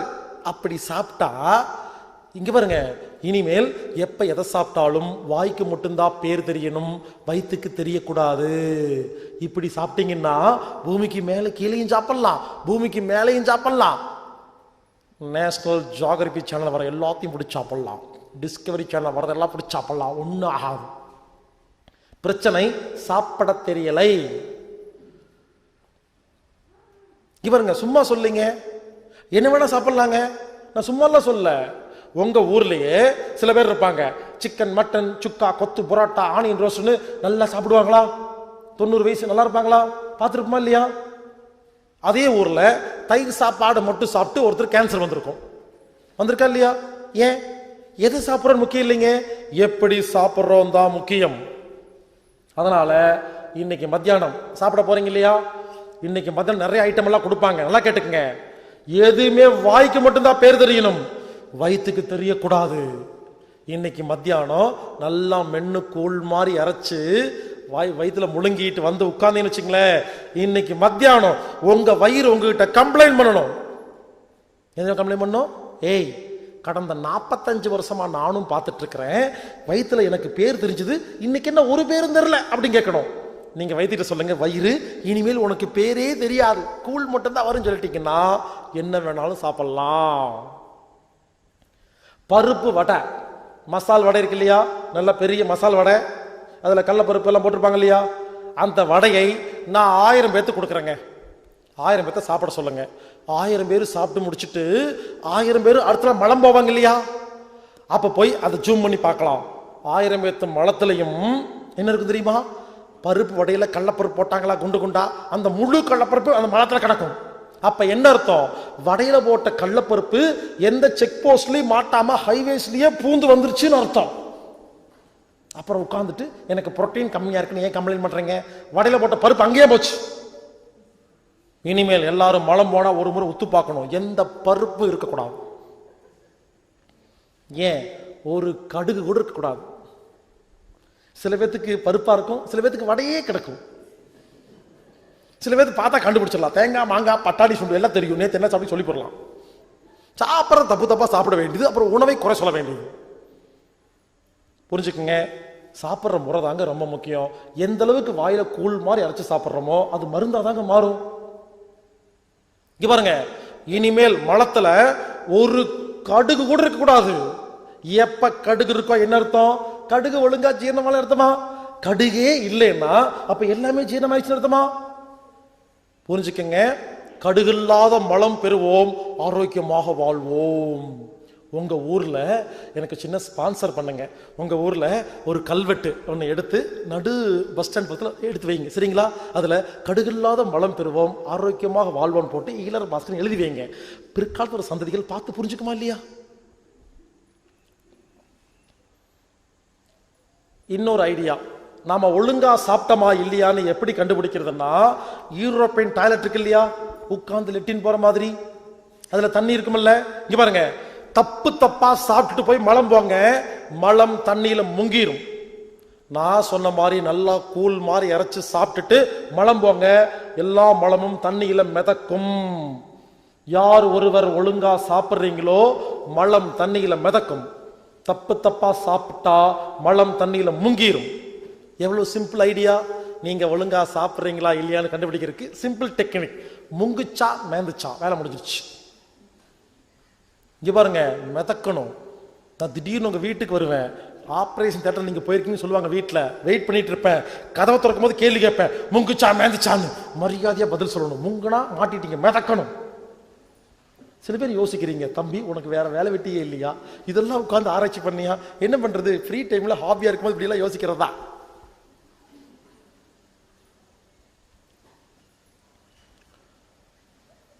அடுத்த கேள்வி, தம்பி பல்லால நல்லா கூழ் மாதிரி அரைச்சு சாப்பிடணும்னு சொல்றையே, எனக்கு பல்லே இல்லையே, நான் என்ன பண்றது? சில பேர் கேட்க கூச்சப்பட்டு உட்கார்ந்துருப்பீங்க.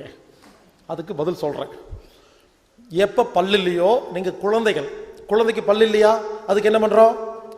சாலிடா கொடுக்குறோமா, கடினமான பொருள் கொடுக்குறோமா, லிக்விட் மட்டும் கொடுக்குறோமா, பால் இளநீ கூழ் மாதிரி அரைச்சு ஏதோ பண்ணி கொடுக்குறோமா இல்லையா?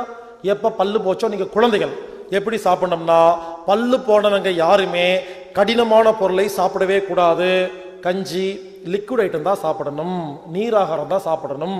ஒருவேளை சாப்பாடு சாப்பிடணும்னு ஆசை வந்துச்சுன்னா, நல்லா கவனிங்க, சாப்பாட்டை கையால நல்லா பிணைஞ்சு கூழ் மாதிரி பண்ணி, இங்க பாருங்க, பல்லு செய்ய வேண்டிய வேலை கை கொடுத்துடணும். கூழ் மாதிரி அரைச்சாச்சா, இப்ப வாயில போட்டு முழுங்கிடக்கூடாது. ஏன்? எச்சில் கலக்கணுமா? அப்ப என்ன பண்ணணும்? பல்லு இருக்கிறதா கற்பனை பண்ணி ஒரு 10 முறை சும்மா அதக்கணும். பாருங்க, சும்மா பல்லு இருக்கோ இல்லையோ ஒரு 10 முறை வாயில வச்சு அதக்கனா எச்சில் கலந்துருமா? பல்லு செய்ய வேண்டிய வேலை கை கொடுத்தாச்சு, எச்சில் கலக்க வேண்டிய வேலைக்கு மென்னாச்சு. இப்ப முழுங்குங்க, சாப்பாடு ஜீரணமாகும். எப்ப பல்லு போச்சோ அவங்களுக்கு எல்லா வியாதி வருது. ஏன் தெரியுமா? பல்லு இருக்கிறவங்களே மெல்றதில்ல, இவங்க முழுங்கிடுறாங்களா, அது உள்ள போய் கெட்ட சக்கரை கெட்ட கொழுப்பா போயிருதுங்க. அதனால எப்ப பல்லு போச்சோ நான் சொல்ற மாதிரி கையில நல்லா பிணைஞ்சு சாப்பிடுங்க. இல்ல கீரை சாப்பிடணும், காய்கறி எல்லாம் சாப்பிடணும், கையில பிணைய முடியலன்னு கேட்டீங்கன்னா ஒரு ஐடியா சொல்றேன். ஒரு குண்டால கீரை காய்கறி எல்லாம் போட்டு பருப்பு மத்து வச்சு கடைஞ்சிருங்க. குழந்தைக்கு அப்படித்தானே கொடுப்பீங்க? குழந்தைக்கு கொடுக்குற மாதிரி தான், நல்லா கடைஞ்சு அதுக்கப்புறம் தட்டில் போட்டு வாயில போட்டு 5 முறை அதக்கி முழுங்குங்க, ஜீரணமாகும் கீரையெல்லாம். ஓகே, அடுத்த கேள்வி, எனக்கு புரோட்டா சாப்பிடணும்னு ஆசையா இருக்கு, பல்லே இல்லை, நான் என்ன பண்றது? அதுக்கு ஐடியா இருக்குது. புரோட்டா குருமா வாங்கிட்டு வந்து மிக்சியில போட்டு கிருன்னு அடிச்சிருங்க, கூழ் மாதிரி ஆயிருமா? பல்லு செய்ய வேண்டிய வேலை மிக்சி பண்ணிருச்சா? இப்ப வாயில போட்டு 10 முறை அதக்கி புரோட்டாவை முழுங்குங்க, புரோட்டாவும் ஜீரணமாகும். ஹலோ, கொஞ்சமா சாப்பிட்ற மாதிரி இருந்தாதான் மிக்சி ரெக்கமெண்டேஷன், நிறைய சாப்பிட்ற மாதிரி இருந்தா கிரைண்டர் ரெக்கமெண்டேஷன். சில பேருக்கு மிக்சி பத்தாது. கடைசி பாயிண்ட், எவ்வளவு சாப்பிடணும்? யாருக்காவது தெரியுமா? காலையில் எவ்வளவு சாப்பிடணும், மத்தியானம் எவ்வளவு சாப்பிடணும், நைட் எவ்வளவு சாப்பிடணும்? யாருக்காவது தெரியுமா? தெரியாது. என்ன பண்றோம்? ஒரு டாக்டரை போய் பார்க்கிறோம். யாரு? டைட்டீஷியன். அவர் என்ன பண்ணுவாரு? ஒரு பேப்பர் எடுத்து காலையில் 4 சப்பாத்தி சாப்பிடுங்க, மத்தியானம் 1 கப் தக்காளி சாப்பாடு சாப்பிடுங்க, நைட்டு 5 இட்லி சாப்பிடுங்கன்னு எழுதி கொடுக்குறாங்களா? நான் ஒரு கேள்வி கேட்கிறேன், இந்த மாதிரி எழுதி வச்சு சாட்டை பார்த்து நிறைய பேர் சாப்பிட்டு இருக்கீங்களே, இது எவ்வளவு பெரிய முட்டாள்தனம் தெரியுமா? ஏங்க, 4 சப்பாத்தி சாப்பிடுங்கன்னு எழுதி கொடுத்தாங்களே, அந்த டாக்டர் உங்ககிட்ட நீங்க எல்லா வேலையும் நீங்களே செய்யற ஹவுஸ் ஒய்ஃபா, இல்ல எந்த வேலை வெட்டிக்கு போகாம சும்மா உட்கார்ந்து இருக்க சோம்பேறி ஹவுஸ் ஒய்ஃபான்னு கேட்டாங்களா? 2 பேத்துக்கு வேற வேற மாதிரி பசிக்குமா? கூலி வேலை செய்கிற ஒருத்தருக்கும் ஒரு பேங்க் மேனேஜருக்கும் ஒரே மாதிரி பசிக்குமா? அதை விடுங்க, ஒரு நாள் கூலி வேலை செய்யற ஒருத்தர் அடுத்த நாள் ஏசி கார்ல டிராவல் பண்றாரு, பசி மாறிடுமா? ஏங்க, நானு இன்னைக்கு நிறைய பேசுறேங்க, நிறைய சாப்பிடுவனா, நாளைக்கு ஒரு வேலை பேச்சே இல்லை, கொஞ்சமா சாப்பிடுவனா? சுவிட்சர்லாந்து போனா பசி மாறிடுமா? சென்னையில வேற மாதிரி பசிக்குமா? மழை பெஞ்சா பசி மாறிடுமா? இப்ப சொல்லுங்க, ஜப்பான்காரங்க குள்ளமா இருக்காங்க, சில நாட்டுக்காரங்க ஹைட்டா இருக்காங்களா? அப்ப அளவு மாறுதா இல்லையா?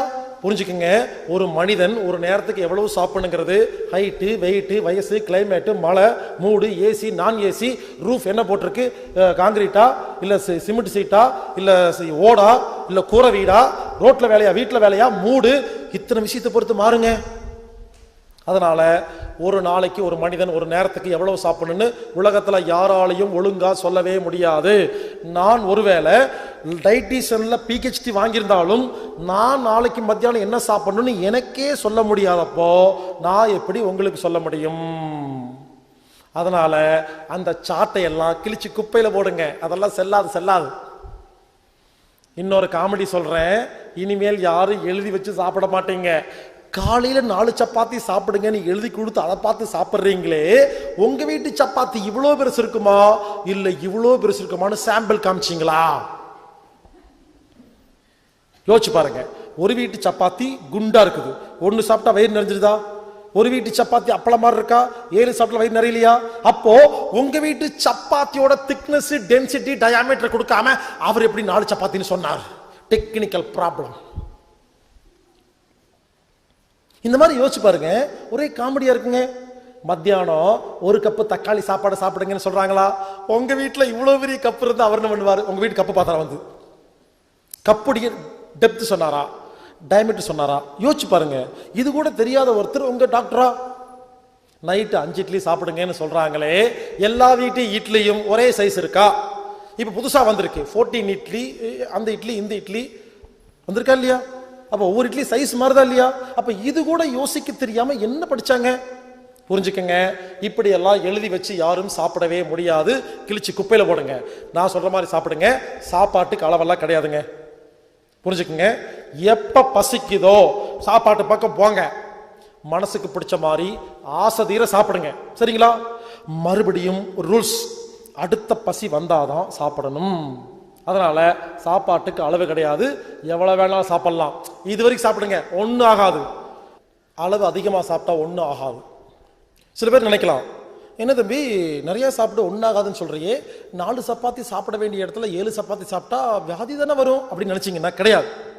இங்க பாருங்க, ஒருவேளை 8 சப்பாத்தி தப்பு தப்பா சாப்பிட்டீங்கன்னு வச்சுக்கங்களேன், தைரியமா இருங்க, பயப்பட வேண்டாம். ஏன் தெரியுமா? ஒன்றும் இல்லை, பெரிய சிக்கல்லாம் வராது. அடுத்த பசி ரொம்ப லேட் ஆகும், அவ்வளோதான். கொஞ்சமா சாப்பிட்டா என்ன ஆகும்? அடுத்த பசி சீக்கிரம் வந்துடும். இங்க பாருங்க, சாப்பாட்டு அளவு முக்கியம் இல்லைங்க. ரூல்ஸ் என்ன தெரியுமா? ஒரு முறை சாப்பிட்டா எவ்வளவு வேணா சாப்பிடலாம், ஒரே ரூல்ஸ். அடுத்த பசி வர வரைக்கும் சாப்பாட்டு பக்கம் போகக்கூடாது. இந்த மாதிரி சாப்பிட்டா இனிமேல் அளவே கிடையாது. இதுதான் அளவு. சில பேர் யோசிக்கிறீங்க, இப்படி சொன்னா ஒத்துக்க மாட்டேன், எனக்கு அளவு சொல்லுங்க அப்படின்னு சொன்னீங்கன்னா அதுக்கு ஒரு டெஸ்ட் இருக்கு, எக்ஸ்பெரிமெண்ட். சரிங்களா?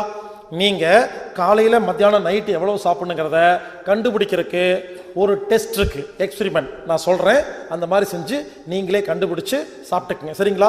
அது கொஞ்சம் டைம் ஆகும், அதை சொல்லி கொடுக்குறேன். அதுக்கு என்ன பண்ணுங்கன்னா, ஒரு நாளைக்கு ஒரு நேரத்துக்கு எவ்வளவு சாப்பிடணும் கண்டுபிடிக்கணும்னா, நீங்க வீட்டுக்கு போறீங்க இல்லையா, ஒரு நாள் வீட்டுக்கு போகும்பொழுது ஹோட்டல்ல 5 பேக்கெட்டு பிரியாணி பொட்டலை வாங்கிட்டு போங்க. உங்களுக்கு இல்லை, உங்க வீட்டில் நாய் வளர்த்துவீங்க இல்லை, அதுக்கு டெஸ்ட் பண்ணி பார்க்கறதுக்கு.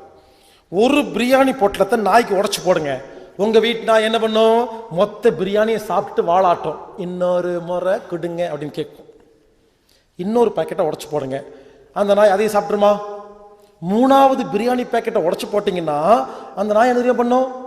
பாதி பிரியாணி சாப்பிடும், மீதி பிரியாணியை வச்சுட்டு நடக்க ஆரம்பிச்சிடும். ஏன்? 2.5 பேக்கெட் சாப்பிட்டுருச்சா, நாய்க்கு வயிறு நிறைஞ்சிருச்சா, நாய்க்கு புரிஞ்சிருச்சு நாம வயிறு நிறைஞ்சு போச்சு போதும் அப்படின்னு நாய் முடிவு பண்ணி 1/2 பேக்கெட் பிரியாணியை சாப்பிடாம நடந்து போகுதா? அந்த நாயை நீங்க ஒன்று பண்ணுங்க, டைகர் இங்க வாப்பா, ஒன்னு ஒரு பெரிய மனுஷன் 5 பேக்கெட் வாங்கிட்டு வந்திருக்கிறேன், நீ 2.5 சாப்பிட்டு நீ வாட்டுக்கு போற, மிச்சம் யார் சாப்பிட்றது? கெட்டு போயிருமில்ல, இங்க வா அப்படின்னு சொல்லி நாயை கூட்டு வந்து வாய் வைங்க. 2 பேக்கெட் உடச்சு போட்டு அது வாய் வைக்கும், தட்டி விட்டுட்டு போயிட்டே இருக்கும். நான் ஏன் தெரியுமா இந்த கதையை உங்ககிட்ட சொல்றேன்? ஒரு நேரத்துக்கு எவ்வளவு சாப்பிட்டா வயிறு நிறைய போதுங்கிறது ஒரு நாய்க்கு தெரியுது. நமக்கு டைட்டிஷியன் வேணுமாமா? இனிமேல் கேட்பீங்க டைட்டிஷியன். உங்க வீட்டு பூனைக்கு 5 லிட்டர் பால் பெரிய தட்டில் ஊத்தி வைங்க. உங்க வீட்டு குட்டி பூனை அப்பாடா ஓசலை கிடைச்சிருச்சுன்னு எல்லாத்தையும் குடிச்சு வயிறு செத்தா போகும். பூனை என்ன பண்ணும்? 4 வாய் வைக்கும், பக்கத்திலே படுத்து கிடக்குங்க, பால் கெட்டு போயிருங்க. பூனை மதிக்காது, பூனைக்கு பால் தான் பிடிக்கும், இருந்தாலும் வயிறு நிறைஞ்சா பூனை மதிக்கிறது இல்லைங்க. அதை விடுங்க, டிஸ்கவரி சேனல் பார்த்துருக்கீங்களா? ஒரு புலி என்ன பண்ணும்? 100 மான் இருக்கும், மெதுவா பதுங்கி பதுங்கி வந்து ஓடும் மானை பிடிக்கிறதுக்காக. 100 மானு ஓடும். இந்த புலி என்ன பண்ணும்? ஒரே மானை துரத்தி கடிச்சிடும். நல்லா கேளுங்க, ஒரு மானை பிடிச்ச உடனே 99 மானும் ஓடாது, அதே இடத்துல மேய ஆரம்பிச்சிடும். புலி இங்க ஒரு மானை பிடிச்சிருக்கும், ஒரு 10 அடி தள்ளி இன்னொரு மான் மேய்ஞ்சிட்டு இருக்கும். ஏன் தெரியுமா? மானுக்கு தெரியும் இந்த புலி ஒரு மானை பிடிச்சிருச்சு, இதை சாப்பிட்றக்கே 4 மணி நேரம் ஆகும், இதுக்கு மறுபடியும் பசிக்கிறதுக்கு 40 மணி நேரம் ஆகும். அதுக்குள்ள 2 நாள் ஆயிரும், கண்டிப்பா நம்மள கொலை பண்ணாதுங்கிற நம்பிக்கையில பக்கத்திலே மேய்துங்க. அப்போ எவ்வளவு சாப்பிட்டா வயிறு நிறையுன்னு மானுக்கு தெரியுது, ஒரு புலிக்கு தெரியுது, பூனைக்கு தெரியுது, கண்ட நாய்க்கு தெரியுது, மனுஷனுக்கு மட்டும் தெரியல. இதுக்கு மேல எப்படிங்க சொல்ல முடியும்? புரிஞ்சுக்கங்க, சாப்பாட்டுக்கெல்லாம் அளவெல்லாம் இல்லைங்க. நீங்க சொல்ற கேளுங்க, சாப்பிடும் பொழுது உணவை கவனிச்சால் போதும்னு தோணும். ஹோட்டல்ல போய் ஒரு பொங்கல் வாங்குங்க, எதையும் கவனிக்காம வெறும் பொங்கலை மட்டும் ரசிச்சு சாப்பிடுங்க. முக்கா பொங்கல் சாப்பிட்டோன்னு போதும்னு தோணுங்க. நம்ம என்ன பண்றோம்? சாப்பாட்டை கவனிக்கிறதே இல்லை, அப்ப அளவு தெரியறது இல்லை. நீங்க சாப்பிடும்போது கவனம் வச்சு பாருங்க, போதும், வேண்டாம், பிடிச்சிருக்கு, பிடிக்கல, எல்லாமே உடம்பு சொல்லிட்டே இருக்குது. உடம்பின் பாஷையை யாருமே கேட்கறது இல்ல. இவ்வளவுதாங்க. அதனால சாப்பாடை எப்படி சாப்பிடணும் அப்படிங்கிறது இன்னும் முடியல. இன்னும் 1.5 மணி நேரம் பேச வேண்டிய சப்ஜெக்ட் இருக்கு, பாதிதான் முடிஞ்சிருக்கு. இப்ப நான் சொன்ன மாதிரி இன்னைக்கு போய் சாப்பிடுங்க, சரிங்களா? சாப்பிட்டு வாங்க, ஆச்சரியமா இருக்கும், கண்ணு பளிச்சுன்னு தெரியும்.